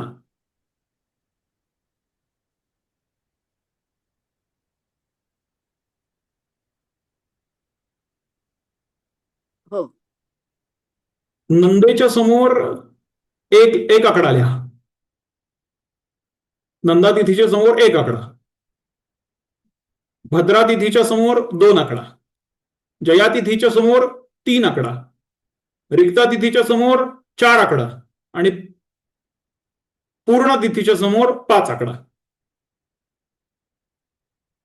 हे पहिलं लक्षात आलं का तुम्हाला? प्रतिपदा, द्वितीया, तृतीया, चतुर्थी आणि पंचमी हे कसं लिहायचं? आलं का लक्षात? हो किंवा नाही? नाही आलं. बरं, एकदा सांगतो. नंदा, भद्रा, जया, रिक्ता आणि पूर्णा. आता इथे लिहून दाखवतो. इथे पहिली आहे नंदा, त्याच्या खाली लिहा भद्रा, त्याच्या खाली लिहा भद्रा.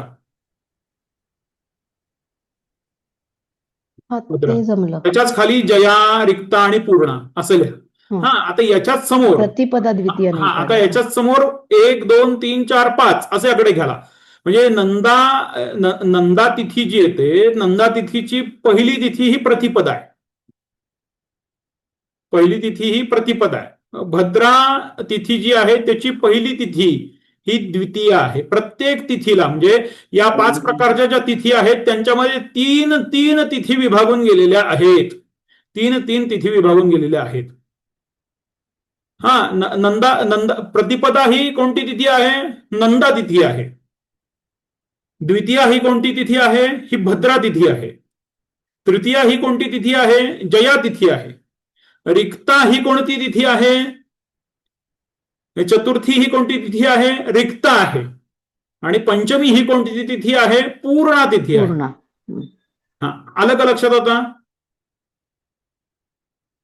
ज्यांना लक्षात आलं नाही त्यांनी मला सांगा, परत एकदा सांगतो तुम्हाला.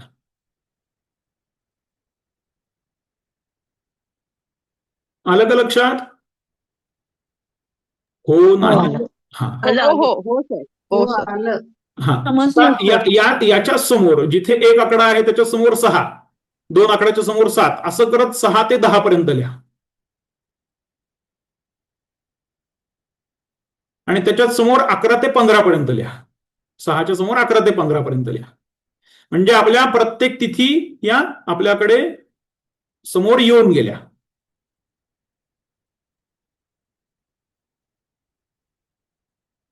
आता बघा, नंदा तिथी या काय करतात? तर आनंद देण्याचं काम करतात. नंदा तिथी काय करतात? तर आनंद देण्याचं काम करतात. आता समजा एखाद्याला आपल्याला वाढदिवसाचं गिफ्ट काहीतरी खरेदी करायचंय. ते कशासाठी आपण खरेदी करणार आहे? त्याला आनंद देण्यासाठी म्हणून. तर खरेदी करताना आपण काय बघणार की अरे आज प्रतिपदा आहे का? आज षष्ठी आहे का? आज एकादशी आहे का? तर हो आहे. तर मी आजच्या दिवशी मी त्याच्या वाढदिवसाचं गिफ्ट खरेदी करून ठेवते, कारण त्या गिफ्ट मधून त्याला आनंद प्राप्त होणार आहे. त्या गिफ्ट मधून त्याला आनंद प्राप्त होणार आहे. उदाहरण म्हणून सांगतोय मी, उत्साह निर्माण करणाऱ्या तिथी आहेत या. तुम्ही एखाद्याला एखादी गोष्ट जर शिकवायची म्हटली तर कोणत्या तिथीला शिकवाल? तर नंदा तिथीला शिकवाल, भद्रा तिथीला शिकवाल. अशा पद्धतीने म्हणजे छोटी गोष्ट कधी सुरुवात करायची झाली तर. आता आजची तारीख आहे 9. आजची तिथी कोणती आहे? सप्तमी आजची तिथी आहे. सप्तमी आजची तिथी आहे. आजची तिथी भद्रा तिथी आहे. भद्र म्हणजे काय हो? भद्र या शब्दाचा अर्थ होतो कल्याण होणे, कल्याण करणे. मला तुम्हाला पंचांग शिकवायचं आहे, त्यावेळेला मी कोणत्या तिथीचा अवलंब करणार? की मी नंदा किंवा भद्र या तिथीचा अवलंब करणार. या तिथीचा अवलंब करणार. नंदा किंवा भद्रा तिथीचा अवलंब करणार. म्हणून मी आजच्या दिवशी, काल मी ऍक्च्युअली वर्ग सुरू करणार होतो, पण काल माझ्याकडे काही तांत्रिक अडचण आली, त्यामुळे मी काल वर्ग सुरू करू शकलो नाही. पण आजची तिथी मी माझ्या हातामध्ये ठेवलेली होती. नंदा आणि भद्रा या तिथी पाठोपाठ चालतात. त्यामुळे मी षष्ठीला वर्ग सुरू करणार होतो, पण षष्ठीला मला वर्ग सुरू करायला जमलं नाही, म्हणून मी सप्तमीला वर्ग सुरू केला. कारण भद्रा आहे. भद्रा म्हणजे कल्याण होणे. तुम्हाला हे शिकून तुमचं कल्याण झालं पाहिजे, तुमच्या घरादाराचं कल्याण झालं पाहिजे, याच्यासाठी म्हणून मी भद्रा तिथी निवडली. त्यामुळे नेहमी म्हणजे जर कोणी शिक्षकी पेशामध्ये असेल आणि एखादी गोष्ट जर त्यांना नवीन काही सुरू करायची असेल, नवीन शिकवायचं असेल कोणाला काही, त्याचं कल्याण व्हावं ही त्याच्या पाठीमागची इच्छा असेल, तर त्यांनी षष्ठी हे प्रतिपदा, षष्ठी, एकादशी या नंदा तिथी होतात. यांच्यापैकी कोणत्याही एका तिथीला सुरुवात करा. भद्रामध्ये द्वितीया, सप्तमी आणि द्वादशी यांच्यापैकी कोणत्याही एका तिथीला सुरू करा. त्या विद्यार्थ्याचं 100% काम होऊन जाईल. तो कारण शिकेलच तशा पद्धतीने आणि शिकवलं जाईलही त्याच पद्धतीने. म्हणून मी आजच्या तारखेला हा वर्ग निवडला की आजच्या तारखेला मला हा वर्ग घ्यायचाच आहे. आज नसता सुरू झाला ना, आजही टेक्निकल प्रॉब्लेम जर आला असता ना, तर हा वर्ग मी कधी सुरू केला असता? अजून पुढे थोडंसं जाऊन सुरू केला असता. ज्या वेळेला नंदा तिथे आली असती त्यावेळेला सुरू केला असता. मग सांगितलं असतं मी की अजून 2 दिवसांनी हा वर्ग होईल म्हणून. बरं, अशा पद्धतीने. आता भद्रा तिथीचं कार्य आहे कल्याण करणे. म्हणजे ज्या वेळेला द्वितीया, सप्तमी आणि द्वादशी या तिथी येतील त्या दिवशी कल्याणच होईल. जे कोणतं तुम्ही कार्य कराल त्या कार्यामधून कल्याणच होईल. नंतर तिसरी तिथी येते जया नावाची तिथी. कोणत्याही कार्यामध्ये जर विजय मिळवायचा असेल तर त्या दिवशी जया तिथीचा अवलंब करावा. कोणत्याही कार्यामध्ये विजय मिळवायचा असेल. समजा उदाहरणार्थ एखाद्या विद्यार्थ्याला म्हणजे विद्यार्थी आहे, तर विद्यार्थ्याला परीक्षेमध्ये यश मिळवायचं आहे आणि त्याला वर्षभरासाठी म्हणून त्या गोष्टी सगळ्या हव्या आहेत. यश त्याला संपादन करूनच घ्यायचं आहे, संपादन करूनच आणायचं आहे. तर अशा विद्यार्थ्याचं म्हणजे आम्ही आमच्या आचार्यांकडे शिकताना किंवा हे सगळं करताना ते प्रथम बघायचंय जयातिथी कधी आहे. जयातिथी कोणत्या येतात? तृतीया, अष्टमी आणि त्रयोदशी. तृतीया, अष्टमी आणि त्रयोदशी या कोणत्या तिथी आहेत? जयातिथी आहेत. या कोणत्या तिथी आहेत? तर जयातिथी आहेत. जयातिथी आहेत. जयातिथीचं काम काय आहे? तर मला विजय प्राप्त करून देणे हे जयातिथीचं काम आहे. त्यामुळे जयातिथीला सुरू केलेलं कार्य विद्यार्थ्याने त्याचं टाइम टेबल हे जयातिथीला आखावं. विद्यार्थ्याने त्याचा अभ्यास हा जयातिथीला सुरू करावा नेहमी. परीक्षेच्या आदल्या दिवशी जयातिथी आहे आणि त्या दिवशी अभ्यास सुरू केला आणि दुसऱ्या दिवशी पेपर द्यायला गेला, तसं कार्य होणार नाही. त्याला ते वर्षभरापासून आधीपासून म्हणजे ज्या दिवशी वर्ष सुरू होते त्या दिवशी जयातिथी कधी येते? अरे वर्षभरात किती येतात जयातिथी? किती वेळा जयातिथी येतात? एका महिन्यामध्ये 6 वेळा जयातिथी येते. तृतीया, अष्टमी आणि त्रयोदशी या तिथी ज्या ज्या वेळेला येतात त्या त्या वेळेला त्याच्यातनं जयच आहे. त्यामुळे विद्यार्थ्यांनी हे नवीन कार्य घेताना हे बघावं. त्यानंतर लढवय्ये जे असतात, लढवय्ये वृत्तीचे जे असतात किंवा वकिली पेशामध्ये जे असतात त्यांनी या तिथीला एखाद्या याच्यामध्ये जर आपल्याला यश संपादन करून घ्यायचं असेल तर त्यांनी या तिथीला जया तिथीला जे काही आहे आपलं कार्य सुरू करावं. त्यांना ते त्याच्यामध्ये यश प्राप्त होऊन जाईल. अशा पद्धतीचा तो विषय आहे. आता याच्या पुढची येते ते रिक्ता तिथी. रिक्ता तिथी कोणती असते? चतुर्थी, नवमी आणि चतुर्दशी या रिक्ता तिथी आहेत आपल्याकडच्या. किती जण नवीन कार्य चतुर्थीला सुरू करतात? खूप जण करतात. गणपती बाप्पांच्या भरोश्यावर सुरू करतात म्हणून आम्हाला काही बोलता येत नाही. पण चतुर्थी रिक्ता तिथी आहे. मला जर कोणी विचारेल की चतुर्थीला आम्ही नवीन कार्य सुरू करू का? चतुर्थी हे गणपती बाप्पांचा दिवस आहे. गणपती बाप्पा हे आनंद देणारे आहेत आणि अज्ञान रिक्त करणारे आहेत म्हणून ते चतुर्थी त्यांची तिथी आहे. चतुर्थी आहे, नवमी आहे आणि चतुर्दशी आहे. बरं, या तिथी रिक्ता तिथी आहेत. हे जगत सत्य आहे. आणि हे काही आज मी तुम्हाला सांगितलंय याच्या पाठीमागे सगळ्यांना ही गोष्ट माहिती, म्हणजे ज्यांचा पंचांगाचा अभ्यास असतो त्यांना ही गोष्ट माहिती असते. चतुर्थी ही रिक्त आहे, नवमी ही रिक्ता तिथी आहे, चतुर्दशी ही रिक्ता तिथी आहे. या दिवशी काय करावं? ज्याच्यावरती कर्ज आहे ते कर्जाचे हप्ते त्यांनी याच तिथींना भरावेत. रिक्त आहे ना, ते कमी करायच्या गोष्टी, त्या कमी करायच्या गोष्टी याच तिथीला, म्हणजे रोग्याने औषध याच तिथीला घ्यावं. म्हणजे या तिथीला यावं म्हणजे या तिथीला सुरुवात करावी. या तिथीला यावं म्हणजे चतुर्थीला घेतलं, मग नवमीला, मग पुढे चतुर्दशीला, असं मग गुरुजींनी सांगितलं होतं म्हणून आम्ही असं घेतलं, मग त्याचं होत्याच. असं नाही. तसं त्या एखाद्या रिक्ता तिथीला ती गोष्ट सुरू करावी औषध घ्यायला. रोग मला कमी करायचा की नाही, रोग कमी करण्यासाठी म्हणून चतुर्थी, नवमी आणि चतुर्दशी या गोष्टी या तारखेंना ती गोष्ट औषधोपचार त्या दिवशी सुरू करावे. आदल्या दिवशी डॉक्टरकडनं तपासून घ्यावं आणि डॉक्टरला सांगावं की एक दिवस आम्ही पुढच्या एक दिवसांनी औषध सुरू केलं तर चालेल का, असं विचारावं. असं याच्यामध्ये सामान्य याच्यामध्ये काय थंडी तापामध्ये विचारावं. अशा पद्धतीने फार मोठ्या कुठला तरी असेल आणि त्याला जसं विचारलं तर ते काम चालणार नाही. त्याच्यासाठी थोडा सत्सद विवेक पण आपल्याला वापरला पाहिजे. अशा पद्धतीने नाही.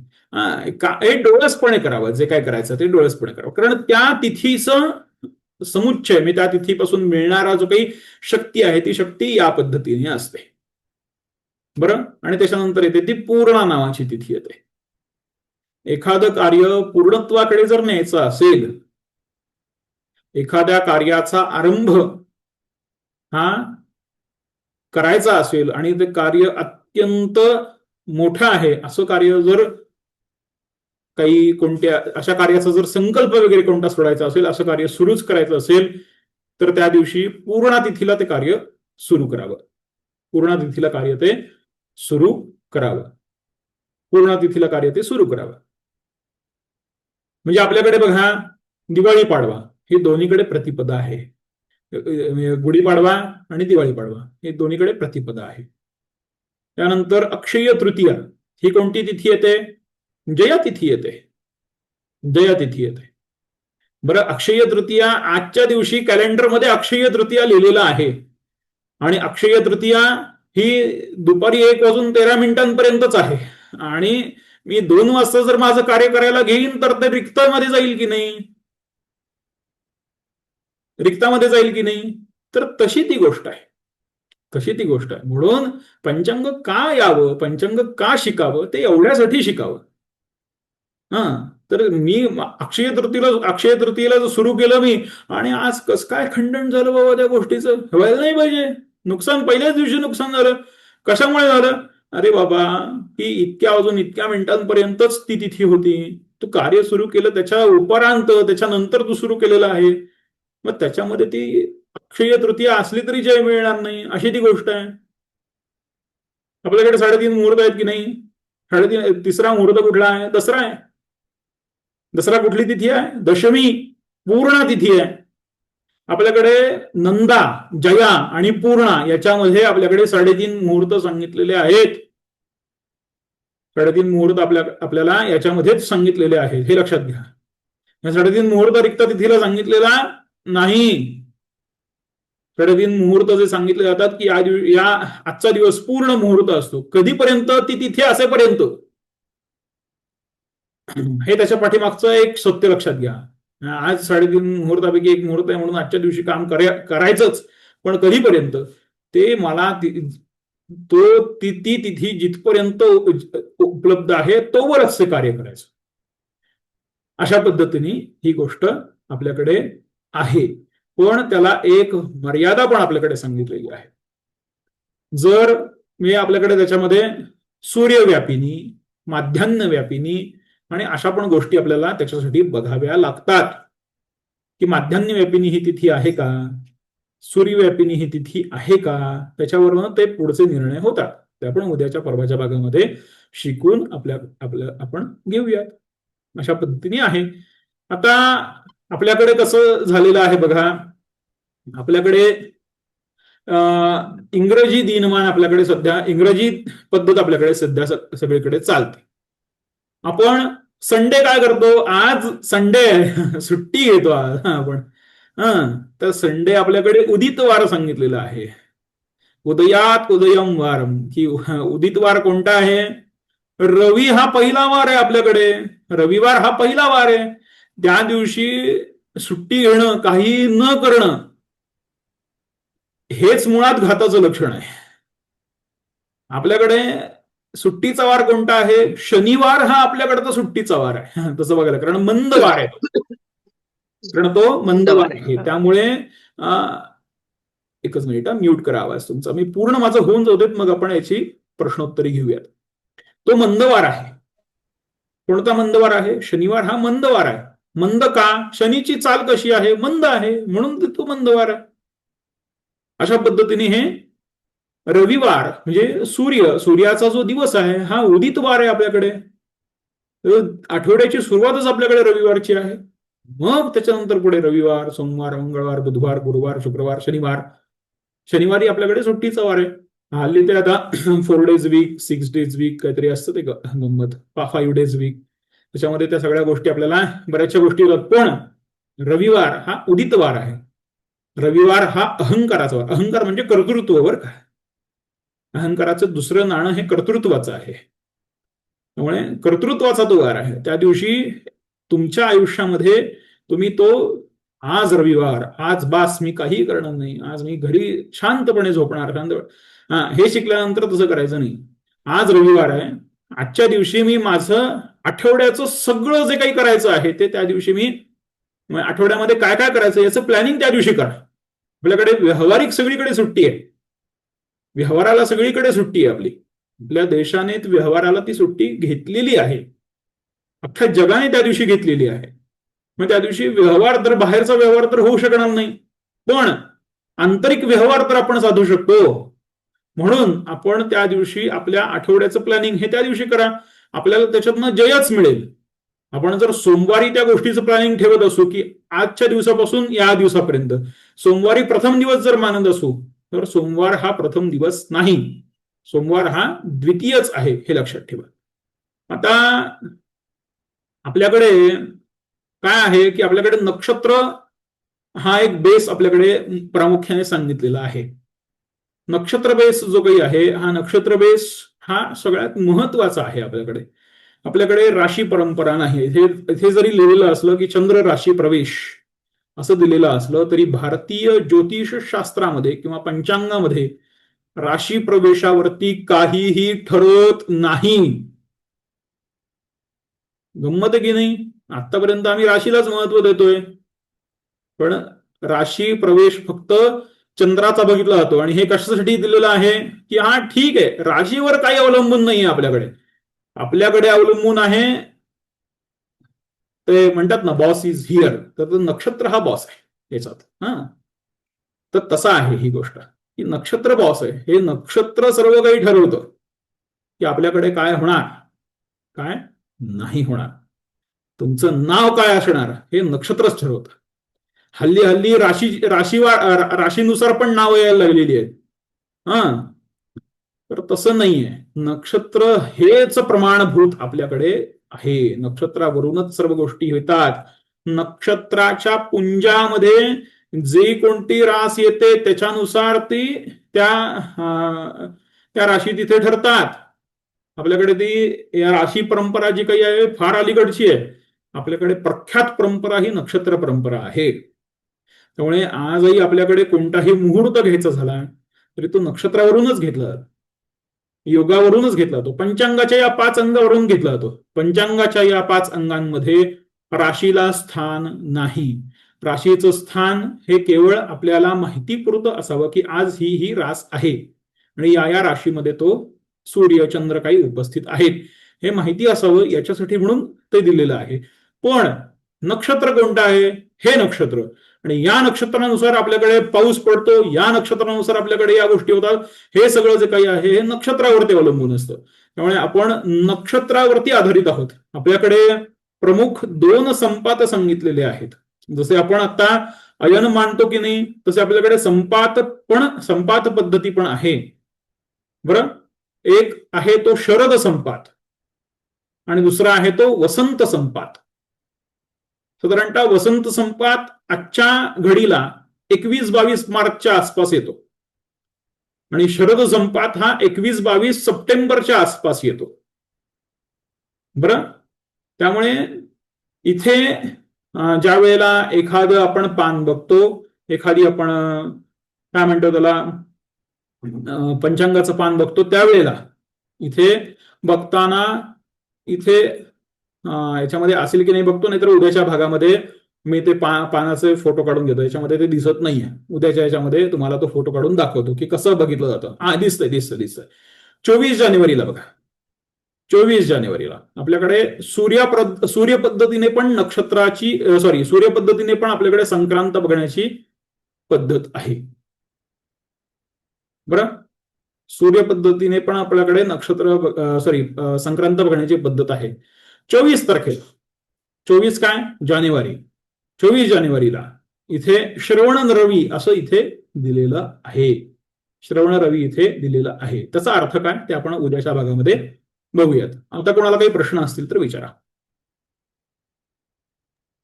गुरुजी, नंदा नक्षत्र आणि पूर्णा तिथीच्या तिथी सांगा ना. नंदामध्ये प्रतिपदा, षष्ठी आणि काय येतंय? एकादशी. नाही बघा ना, आता तुम्हाला नंदा, भद्रा, जया, रिक्त आणि पूर्णा याच्या पहिल्या तिथी कळायला का?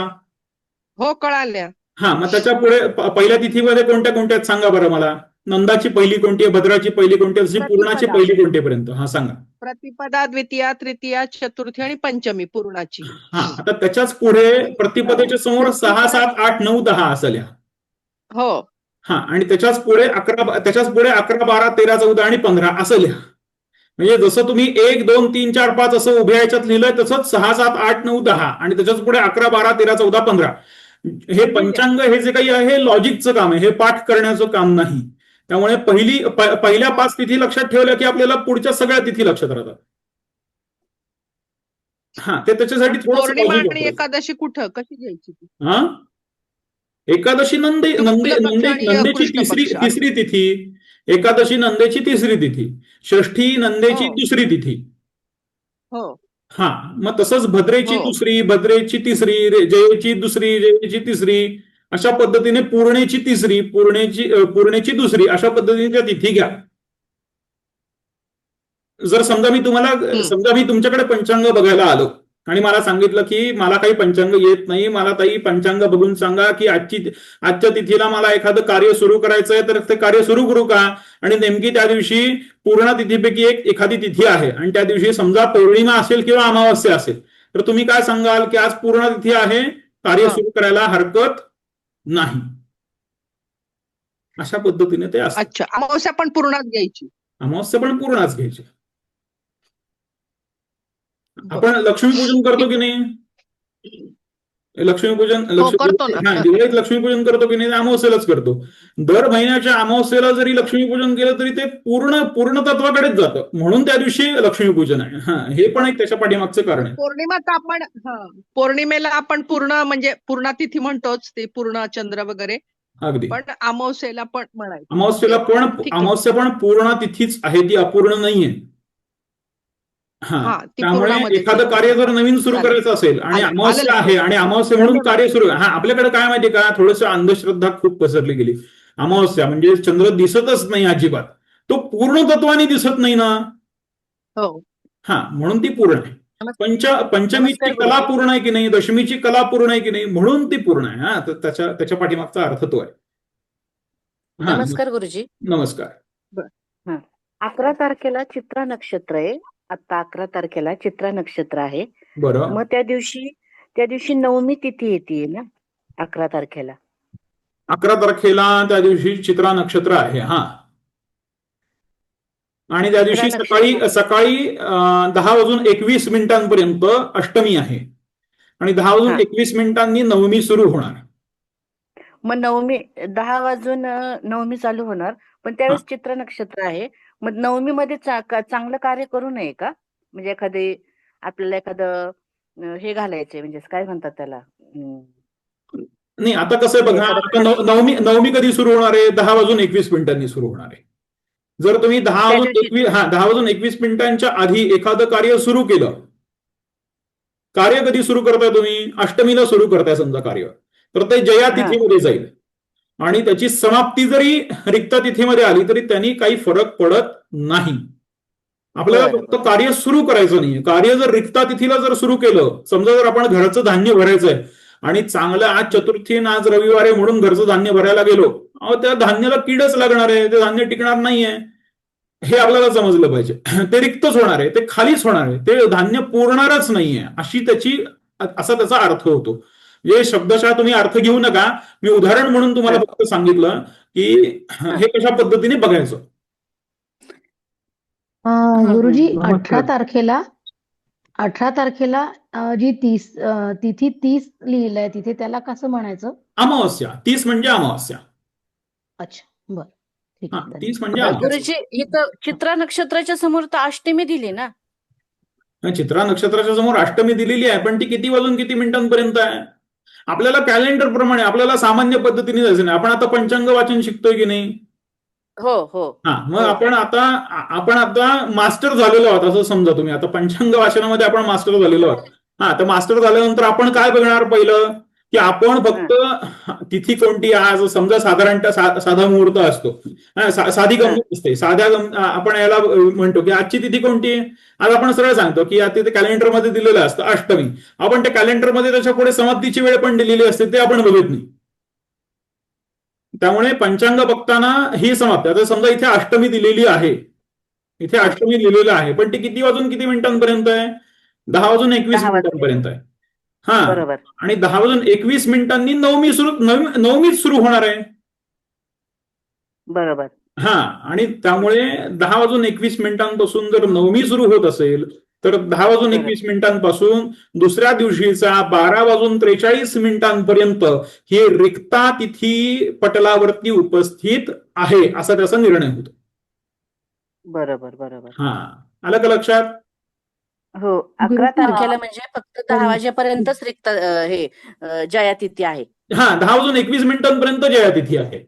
आता त्याचा जो काही हे आहे तर साधारणतः एक 15 मिनिटं अलीकडेपर्यंत आपण जयेचं पकडूयात. म्हणजे साधारणतः 10:20 त्याच्या आधी 15 मिनिटं अशा पद्धतीने आपण तोपर्यंत जया आहे असं धरून चालूयात. त्याच्या पुढे जया आणि रिक्ता यांचा काय म्हणतो आपण त्याला मिलाप जो सुरू होतो तो साधारणतः एक 15 मिनिटांचा काळ आपण धरूया. त्या 15 मिनिटांचा काळ पण आपण वर्ज धरूयात. समजा आपण 9:30 वाजता एखादी गोष्ट सुरू केली तर ती जया तिथीलाच सुरू होईल त्या दिवशी. बरोबर बरोबर. हा, पण जर आपण समजा 10:10 जर एखादी गोष्ट सुरू केली तर ती आपण त्या दोन तिथींच्या संक्रमण काळाला ती गोष्ट सुरू होईल. त्यामुळे मिश्रित फळ त्या दिवशी मिळेल. म्हणजे कदाचित त्याच्यामध्ये जय पण मिळेल आणि जय मिळेल. म्हणजे समजा एखादी गोष्ट असते ना की आपण एखादी गोष्ट केली, एखाद्या घरातल्या आपल्याला आनंद झाला आणि एखाद्या कृतीने त्याच कृतीने आपल्याला आनंद होतो, घरातल्या त्याच कृतीने एखाद्याला दुःख होतं. तशी गोष्ट ते मिश्रित फळ मिळतं त्या दिवशी. असं मिश्रित फळ मिळतं. बरोबर बरोबर. हा, बोला अजून कोणाचं काही? गुरुजी एक प्रश्न आहे. गुरुजी. नमस्कार गुरुजी. नमस्कार. मी आरती उमरेकर बोलतीये.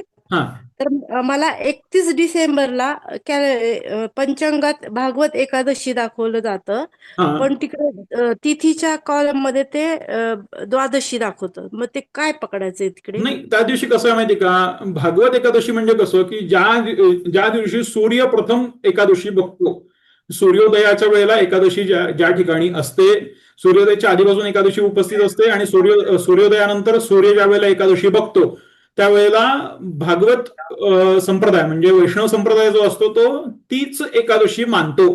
तो आदल्या दिवशीची एकादशी म्हणजे स्मार्त एकादशी मानत नाही. अच्छा. हा, असा त्याचा अर्थ असतो. मग ती एकादशी, मग त्या दिवशी द्वादशी जरी व्रत असलं, म्हणजे द्वादशी जरी त्या दिवशी येत असली तरी भागवत म्हणजे वैष्णव संप्रदाय असं मानतो की सूर्याने तिथी ही बघितली म्हणून आम्ही ही तिथी मानणार. म्हणून त्या दिवशी आपल्याकडे ते तिथीचे हे येतात. आपल्याकडे भागवत आणि स्मार्ता असे आपल्याकडे कॅलेंडरमध्ये लिहिलेलं असतं. अच्छा. हा, पण त्या दिवशीची तिथी समजा तर सूर्य उदाहरणार्थ धरून चला की सूर्योदय 6:22 आहे आणि 6:45 वाजता एकादशी संपली आणि 6:45 वाजता द्वादशी सुरू झाली. पण सूर्याने त्या 6:22 ते 6:45 इतक्या वेळे पुरती एकादशी बघितली म्हणून भागवत एकादशी त्याच दिवशी असते. गुरुजी प्रत्येक तिथीचं असंच असतं का? नाही, हे थोडस काय आहे की त्यांची दृढ श्रद्धा आहे. म्हणजे वैष्णव संप्रदायाची दृढ श्रद्धा आहे की सूर्याने जी तिथी बघितली तीच आमची तिथी असं. पण या तिथींचे बदल हे सूक्ष्म पद्धतीने हे असे चालत असतात. प्रत्येक ह्याच्यामध्ये ह्या पद्धतीनेच बघायचं का? सूर्याने बघितलेली, जसं आता आपला अष्टमी आहे, आदल्या दिवशी दिवसभरची अष्टमी आहे तर दुसऱ्या दिवशी 10 वाजेपर्यंतच आहे. मग आपली ती 10 वाजेपर्यंत आहे तीच अष्टमी पकडायची की आदल्या दिवशी जी 8 वाजता चालू होणार आहे? सूक्ष्मामध्ये जाऊन जर बघायचं असेल हा, तर सूक्ष्मामध्ये जाऊन बघायचं असेल तर आपल्याला हे सगळं बघितलं पाहिजे. म्हणजे ते किती वाजून किती मिनिटांपर्यंत आणि किती वाजून किती मिनिटांनी ते संपणार आहे हे आपल्याला बघितलं पाहिजे. पण आपल्याला समजा ढोबळ मनाने एखाद्याला जर सांगायचं असेल, प्रत्येकाला काय हे सांगण्याची गरज नाही. समजा एखाद्याला पंचांग आपण बघितलं, आपण समजा घरामध्ये इन जनरल चर्चा चालली आहे की अरे या दिवशी तिथी कोणती आहे, हा अष्टमी आहे, हा म्हणजे दुसऱ्या दिवशी नवमी असेल, एकादशी या तारखेला असेल, आपण साधारणतः अंदाज बांधतो असं. तर असं जे काही आहे हे ढोबळ मनाने सांगायला काही ठीक आहे. पण एखाद्या गोष्टीचा निर्णय समजा जर घ्यायचा असेल तर मग मात्र त्याची समाप्ती वेळा बघितली पाहिजे. हा, एखाद्या दिवशी एखादं काम जर सुरू करायचं असेल, एखादी गोष्ट जर न्यायची असेल, पूर्णत्वाला घेऊन जायची असेल तर ती गोष्ट आपल्याला ती बघितली पाहिजे की अरे हे करावं का की काय करावं असं. गुरुजी नमस्कार, माझा एक प्रश्न आहे. गुरुजी मी विचारू का? नाही, बोला. आधी दादा कोण बोलले त्यांनी सांगा. मी 3 वेळा प्रयत्न केला विचारायचा. मला फक्त एवढंच विचारायचं होतं की तुम्ही तिथींबद्दल आता सांगितलं ना, मग त्या तिथींना म्हणजे नंदा, जया आणि भद्रा ह्या तिथी बघून आपण काहीही चालू करायचं ते ठरवू शकतो. मग त्या दिवशीची नक्षत्र लक्षात नाही घेतली तरी चालतं सांगतो का? नाही सांगतो ते उद्याच्या भागात आपण बघूया. आपण फक्त आता तिथीपर्यंत बघूयात. आज आपल्याला कॉम्बिनेशन करायचं आहे. या सगळ्याचं कॉम्बिनेशन, पंचांग म्हणजे 5 अंग, आपल्याला तिथी, वार, नक्षत्र, योग आणि करण या सगळ्याचं कॉम्बिनेशन करून आपल्या स्वतःसाठी म्हणून काय उपयुक्त आहे हे आपल्याला या 3 दिवसामध्ये शिकायचंच आहे. आज आपण फक्त तिथी शिकलो. नमस्कार गुरुजी. नमस्कार. तुम्ही क मी म्हणजे समाप्ती वेळ होय प्रत्येक नक्षत्राची असं सांगितलंय. हा तर हे क मीचा फुल फॉर्म काय आहे बरं? सांगतो ना उद्याच्या ह्याच्यात. बरं. आणि प्रत्येक वाराचा तर शनिवारचं जसं विशेष सांगितलं की शनी हा मंद चालीने चालतो म्हणून तो मंद वासरे झाला. असं प्रत्येक आठवड्याच्या वाराचं काही विशेष असतं का? हो आहे ना, प्रत्येकाचा विशेष आहे ते आपण आता उद्यापासून उद्या बघूयात ना. बरं बरं. आणि शरद संपात आणि वसंत संपात म्हणजे काय ते? आपल्याकडे आयन कसं आहे आता? उत्तर आयनारंभ कसा होतो की 21 डिसेंबर 21 जून.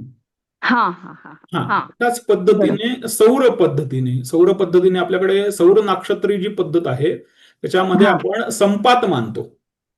ओके. आपल्याकडे सृष्टीची उत्पत्ती ही काही अंशाने शरद संपादामध्ये झाली असं मानण्यात येतं, म्हणजे सप्टेंबर महिन्यामध्ये झाली असं मानण्यात येतं. काहींच्या मते ही वसंत संपादामध्ये झाली असं मानण्यात येतं. त्यामुळे आपल्याकडे कसं आहे बघा, आपल्याकडे दोन्ही ठिकाणी पाडवे दिलेले आहेत. म्हणजे शरद संपादामध्ये पण पाडवा येतो आणि वसंत संपादामध्ये पण पाडवा म्हणजे सृष्टी उत्पत्ती दिवस येतात.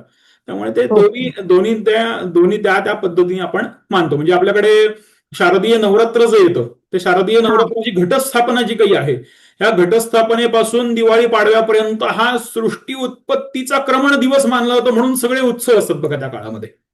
ओके. हा आपल्याकडे एक भाग झाला.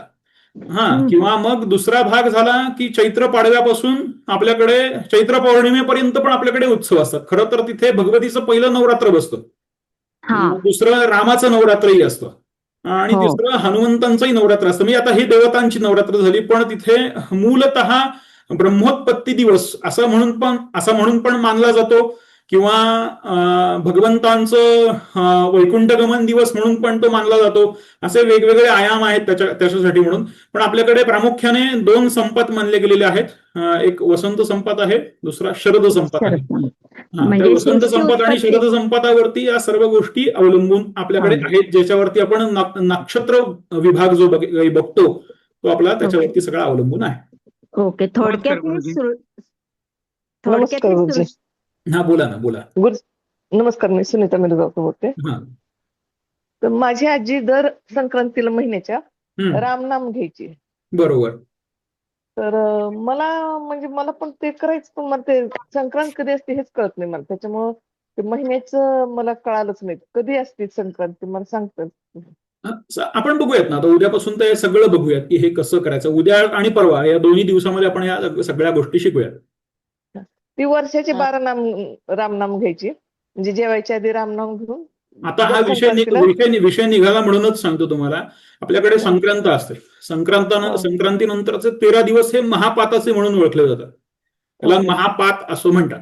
आता या महापातांमध्ये आपल्याकडे विशेष कोणतं कर्म आपल्याकडे पहिल्यापासून न करण्याची पद्धत आहे, म्हणून आपल्याकडे संक्रांत साजरी करण्याची पद्धत येते. म्हणजे तिथीमधून सूर्याने क्रमण केलं आणि तिथे जाऊन सूर्यनारायण थांबले. मग त्याच्यासाठी कोणता बघायचा, कोणती संक्रांत बघायची, तर आपल्याकडे प्रामुख्याने ही जी काही आहे ही सौर संक्रांत प्रामुख्याने मानली जाते. पण आत्ताच्या घडीला अशी पद्धत आहे, आपण जी काही संक्रांत साजरी करतो ही म्हणजे आपल्याकडे त्याला संक्रांती जी साजरी करतो ती आपण पर्टिक्युलर एका तारखेला साजरी करतो बघा, म्हणजे 14 तारखेला वगैरे अशी साजरी. तर अशा 14 किंवा 15 अशा तारखेला. पण सौर संक्रांत पण अशी 21 किंवा 22 अशा तारखेंना ती संक्रांत येते. तर त्या सगळ्या याच्यामध्ये आपण बघूयात की आता आपण जी कुठली पद्धत वापरतो, आपली मूळ पद्धत कुठली आहे. त्याला सायन आणि निर्यन अशा 2 पद्धती मानल्या गेलेल्या आहेत. आपली पद्धत कोणती आहे, कुठली संक्रांत अधिक या पद्धतीने आपल्याकडे फळ देऊन जाते. आता आपण जी काही मकर संक्रांत जी काही साजरी करतो किंवा आत्ताचं संक्रमणाचा जो काही काळ आहे हा सगळा आपण 14 तारखेला खूप मोठ्या प्रमाणामध्ये आपण साजरा करतो. पण ती संक्रांत थोडीशी पुढे पण असू शकते, थोडीशी अलीकडे पण आहे. अशा पद्धतीने 2 भाग येतात त्याच्यामध्ये, 2 मतप्रवाह आहेत आणि दोन्ही मतप्रवाह हे योग्यच आहेत. त्याच्यामध्ये कुठलीही तफावत नाही, कुठलीही गल्लत नाही. आपल्याकडे आत्ता सगळ्यात सोपी म्हणून पद्धत जी वापरली जाते तीही आहे. मी आता समोर जे पंचांग ठेवलेलं आहे ही सगळ्यात सोपी पद्धत, म्हणजे सगळ्या गोष्टीने सोयीस्कर, म्हणजे इंग्रजी दिनमानाला पण सोयीस्कर, पद्धतीला पण सोयीस्कर आहे आणि भारतीय पद्धतीला पण ही सोयीस्कर झालेली आहे. असं आपण अनुकूल करून घेतलेलं आहे ही पद्धत. नमस्कार गुरुजी, मला एक प्रश्न विचारायचा. आपलं आत्ताचं पंचांगामध्ये हे जे नक्षत्र दिले हे चंद्र नक्षत्र आहे ना का सौर नक्षत्र आहे? हे छान प्रश्न विचारला. हे जे नक्षत्र आहे हे चंद्र नक्षत्र आहे. Okay okay. कारण आपण संकल्पामध्ये सौर नक्षत्र घेतो, कारण सप्तशतीच्या याच्यामध्ये सूर्य अमुक राशी स्थिती, सूर्य अमुक नक्षत्र स्थिती असं येतं. हे चंद्र नक्षत्र आहे आणि नक्षत्रांचे जे काही भाग असतात, नक्षत्रांचा जो काही प्रकार असतो म्हणजे सौर नक्षत्र, हे ते नक्षत्र जे असतात ते स्थिर नक्षत्र म्हणतात त्याला. बरं. म्हणजे आपण आता स्थिर नक्षत्रांमध्ये एखादी गोष्ट, म्हणजे आता उदाहरणार्थ पौष महिन्याच्या पौर्णिमेला पुष्य नक्षत्र येतो म्हणून तो अख्खा महिना पौष होऊन जातो. बरोबर. तर अशा पद्धतीने ती गोष्ट आहे, ते आपण बघूया उद्याच्या याच्यामध्ये. सूर्य नक्षत्र ह्याच्यात नसतं का मग? काय म्हणतात? सूर्य नक्षत्र ह्याच्यात नसतं का? असतं की असतं. गुरुजी नमस्कार. पण रोजच्या वापरामध्ये सूर्य नक्षत्र आपण घेत नाही, कारण काय होतं की रोजच्या वापरामध्ये आपल्याकडे चंद्र नक्षत्रच आपण मानतो, कारण चंद्राचं क्रमण आहे ना सगळीकडून आणि चंद्र हा मनावरती काम करतो. म्हणजे आपल्या सगळ्या जीवनामध्ये चंद्राचं भ्रमण ज्या पद्धतीने होतं तर त्यानुसार म्हणजे हे सगळ्या गोष्टी, याला क्रांतिवृत्त असं म्हणतात. चंद्र ज्या क्रांतिवृत्तामध्ये चालतो त्या क्रांतिवृत्तामध्ये जे जे तारकापुंज तिथे येतात त्या तारकापुंजामध्ये जे जे म्हणून काही असेल त्या ठिकाणी ते नक्षत्र भेदन करत चंद्र पुढे जातो. चंद्राची स्थिती जर आपण रोज जर अवकाशामध्ये बघितलं तर चंद्राची स्थिती एका ठिकाणी दिसत नाही आपल्याला. कधी चंद्र खाली दिसतो, कधी चंद्र वरती दिसतो, कधी चंद्र या कोपऱ्यात दिसतो, कधी चंद्र त्या कोपऱ्यात दिसतो. असं जे असतं हे ते क्रांतिवृत्तामध्ये भ्रमण असतं चंद्राचं. त्या तारकापुंज त्याच्या पाठीमागे, म्हणजे चंद्र ज्या ठिकाणी उपस्थित आहे, आता पुण्या मुंबई सारख्या शहरामध्ये तर ते निरभ्र आकाश जर दिसणं अवघड आहे, पण जर कधी जर कुठे खेडेगावामध्ये गेला जिथे अजिबात सिटी लाईट नाहीयेत, एकदम शांत आहे, निरव शांतता आहे आणि वरती बघितल्यानंतर उघड्या डोळ्याने आपल्याला ती गोष्ट दिसणार आहे, तर त्या दिवशीचं खरं पंचांग तिथे बरोबर घेऊन जायला हरकत नाही. की आत्ता पंचांगामध्ये नक्षत्र हे दिलेलं आहे आणि चंद्र तिथे जिथे उपस्थित आहे त्याच्या पाठीमागे जो तारकापुंज असेल तो तारकापुंज त्या नक्षत्राचा असतो. असं रवी उदय आणि रवी अस्त याच्याबद्दल सांगा ना. जे 15 आणि 18 लिहिलंय, म्हणजे 3 तासाच फक्त डिफरन्स कसं काय उदय आणि अस्त मध्ये? नाही 15 आणि 18 नाहीये, ते वरती कसं आहे बघा. आता इथे रवी उदयामध्ये वरती इथे 7 आकडा दिलेला आहे सगळ्यात छोट्या याच्यामध्ये, आणि रवी अस्तामध्ये 18 आकडा हा सगळ्यात छोट्या याच्यामध्ये घातलेला आहे बघा. आता या 7ला आणि 18ला आता इथे 7:14 18:13 असं सगळं शेवटपर्यंत चालतं. म्हणजे आता उदाहरणार्थ मला 15 तारखेचा रवी उदय जर बघायचा असेल तर वरचा आकडा मी फक्त बघतो, 7 दिलेला आहे. मग या 7ला मी 15 तारखेच्या याच्यामध्ये घेऊन जातो. 7:16 रवी उदय आहे आणि वरच्या याच्यामध्ये 18:20 त्या दिवशी रवी अस्त आहे, असा त्याचा अर्थ होतो. ओके. गुरुजी नमस्कार, मला एक विचारायचं होतं. नमस्कार. दर्श अमावस्या 19 तारखेला होती ना, आता 19 डिसेंबर 2000. बोला ना. आई शिवैक्य झाली, तर मग काही जण काय म्हणतात ती तिथी कशी होती काय, असं थोडस समजेल का त्या दिवशीच? 19 डिसेंबर आता जी होऊन गेली ती काय म्हणा, पूर्ण प्रश्न परत एकदा सांगा. आई माझी आई आहे ना, ती गेली त्या दिवशी. बरं. शिवैक्य झाली. बरं. त्या दिवशी सकाळी 11 वाजता. बरं. तर मग ते कोणी म्हणतं अशुभ होतं, अमावस्या होती त्या दिवशी, दर्श वेळा अमावस्या होती ना त्या दिवशी. बरं. तर मग शुक्रवार होता, म्हणजे हा. शेवटचा मार्गशीर्ष महिन्याचा गुरुवार संपला होता बरोबर. आणि शुक्रवार चालू झाला होता. तर मग ती तिथी कशी होती, चांगली होती की वाईट होती असं? आता त्या दिवशी काय होतं, एकतर 19 तारीख त्या दिवशी आहे आणि 19 तारखेला हा. त्या दिवशी दर्शन अमावस्या आपल्याकडे सांगितलेलं आहे आणि त्या दिवशी वर्ज्य वेळा सांगितलेली आहे. पण आता त्या दिवशीचं नक्षत्र कोणतं आहे हे पण आपल्याला बघायला पाहिजे. हा, तर ते आपण उद्याच्या भागामध्ये बघूयात. ते कशा पद्धतीने बघायचं, काय बघायचं ते तुमचंच तुम्हाला पण बघता येईल ते. हा, ज्येष्ठा नक्षत्र तर दिलेलं आहे त्या हा, ठिकाणी. ज्येष्ठ नक्षत्र दिलेलं आहे, पण त्या कोणत्या वेळेला गेल्या, त्या वेळेला कोणतं नक्षत्र होतं, काय होतं ते आपण सगळं आता उद्याच्या भागामध्ये बघूया. तुम्ही तुमची वेळ लिहून ठेवा आणि तुम्हाला ते कळेल. म्हणजे आपण त्याच्यानुसार आपल्याकडे काय आहे की त्रिपाद पंचक नक्षत्र बघितली जातात, मग त्याच्यानुसार त्या वेळा सगळ्या बघितल्या जातात. मग त्या वेळा बघून मग ते ठरवलं जातं की ते शुभ होतं का अशुभ होतं, काय होतं, अशा पद्धतीने. तर ते या गोष्टीला बरेच आयाम आहेत. तर ते नुसतं तिथीवरती बघून आपल्याला नाही सांगता येत. तर ते या 5ही गोष्टी एकत्र कराव्या लागतात आणि या 5ही गोष्टी एकत्र केल्या की आपल्याला या सगळ्या गोष्टी मिळतात. बरं. आणि महिना घालायचा तर ते म्हटले की 18 तारखेला येते अमावस्या, तर मग 17 तारखेला घालायचा पहिला महिना जिवंत वारी. तर मग जिवंत तिथीला वारी नाही. पद्धती प्रत्येक ठिकाणी पद्धती बदलत जातात. काय होतं की आपल्याकडे शास्त्रानुसार गोष्टी खूपच भिन्न आहेत, हे लक्षात घ्या. आणि त्याचं मासिक श्राद्ध हे प्रत्येक याच्यानुसार खूप वेगवेगळ्या पद्धतीने पुढे मागे होत राहतं. तर त्यामुळे त्या मासिक श्राद्धाचे प्रकार पण आपल्याकडे खूप भिन्न असतात. त्यामुळे आता तुमच्याकडे जी चलित पद्धत आहे, म्हणजे तुमच्या घराण्यामध्ये एखादी चलित पद्धत असेल तर ती चलित पद्धत आपल्याला इथे सांगता येत नाही की ही अशीच असेल, कारण ते तुमच्या घराण्याला माहिती असतं ती गोष्ट. हा, म्हणजे उदाहरणार्थ शास्त्राचं वचन अमुक एका दिवशी अमुक एका तिथीला मासिक श्राद्ध घालावं असं सांगितलेलं असेल आणि त्याच्या पुढच्या महिन्याचं शास्त्रवचन हे वेगळं असेल, तर काही ठिकाणी परंपरागत पद्धत चालते, म्हणजे शास्त्र पद्धत तिथे चालत नाही. त्यामुळे आता तुमच्या बोलण्यातनं मला असा हे येतो आहे की इथे परंपरागत पद्धतीनुसार ही गोष्ट चाललेली आहे. त्यामुळे परंपरागत गोष्टीचं अध्ययन झाल्याशिवाय मला इथे तुम्हाला निर्णय देता येणार नाही. त्यामुळे तुम्ही हे शिका आणि तुमचा निर्णय तुम्हीच बघा, असं त्याचा अर्थ होतो थोडक्यात. ते काय नाशिक भागात येते, तर नाशिकला मला मान्य आहे सगळी गोष्ट. पण काय होतं की आता जर टू द पॉइंट बोलायचं जर झालं तर मला ही गोष्ट जी काही आहे, माझ्यासमोर या गोष्टी आहेत, माझ्यासमोर हे पंचांग आहे, माझ्यासमोर या गोष्टी आहेत, शास्त्राचे हे अमुक 10 निर्णय आहेत, या 10 निर्णयांच्या पेक्षा भिन्न ही गोष्ट मी तुम्हाला सांगू शकत नाही. कारण एखादे येऊन असं म्हणताय, आता काही जणांकडे पद्धतच सावड्याची पद्धत काही ठिकाणी वेगळी असते, काही ठिकाणी अग्निदानाची पद्धत वेगळी असते, काही ठिकाणी आपल्याच हिंदू समाजामध्ये काहींना अग्नी दहन करतात, काहींना जमिनीमध्ये त्यांना हे संस्कार देतात. तर अशा वेगवेगळ्या पद्धती. त्यामुळे प्रत्येकानुसार आता मला माणूस जर समोर येऊन बसला आणि जर त्यांनी मला विचारलं की अशी गोष्ट आहे आणि अशा गोष्टीला काय करावं, तर मी त्याला हेच सांगू शकतो की प्रथम हे सांगतो की तुमचे पहिलं परंपरा काय आहे ते पहिलं बघा.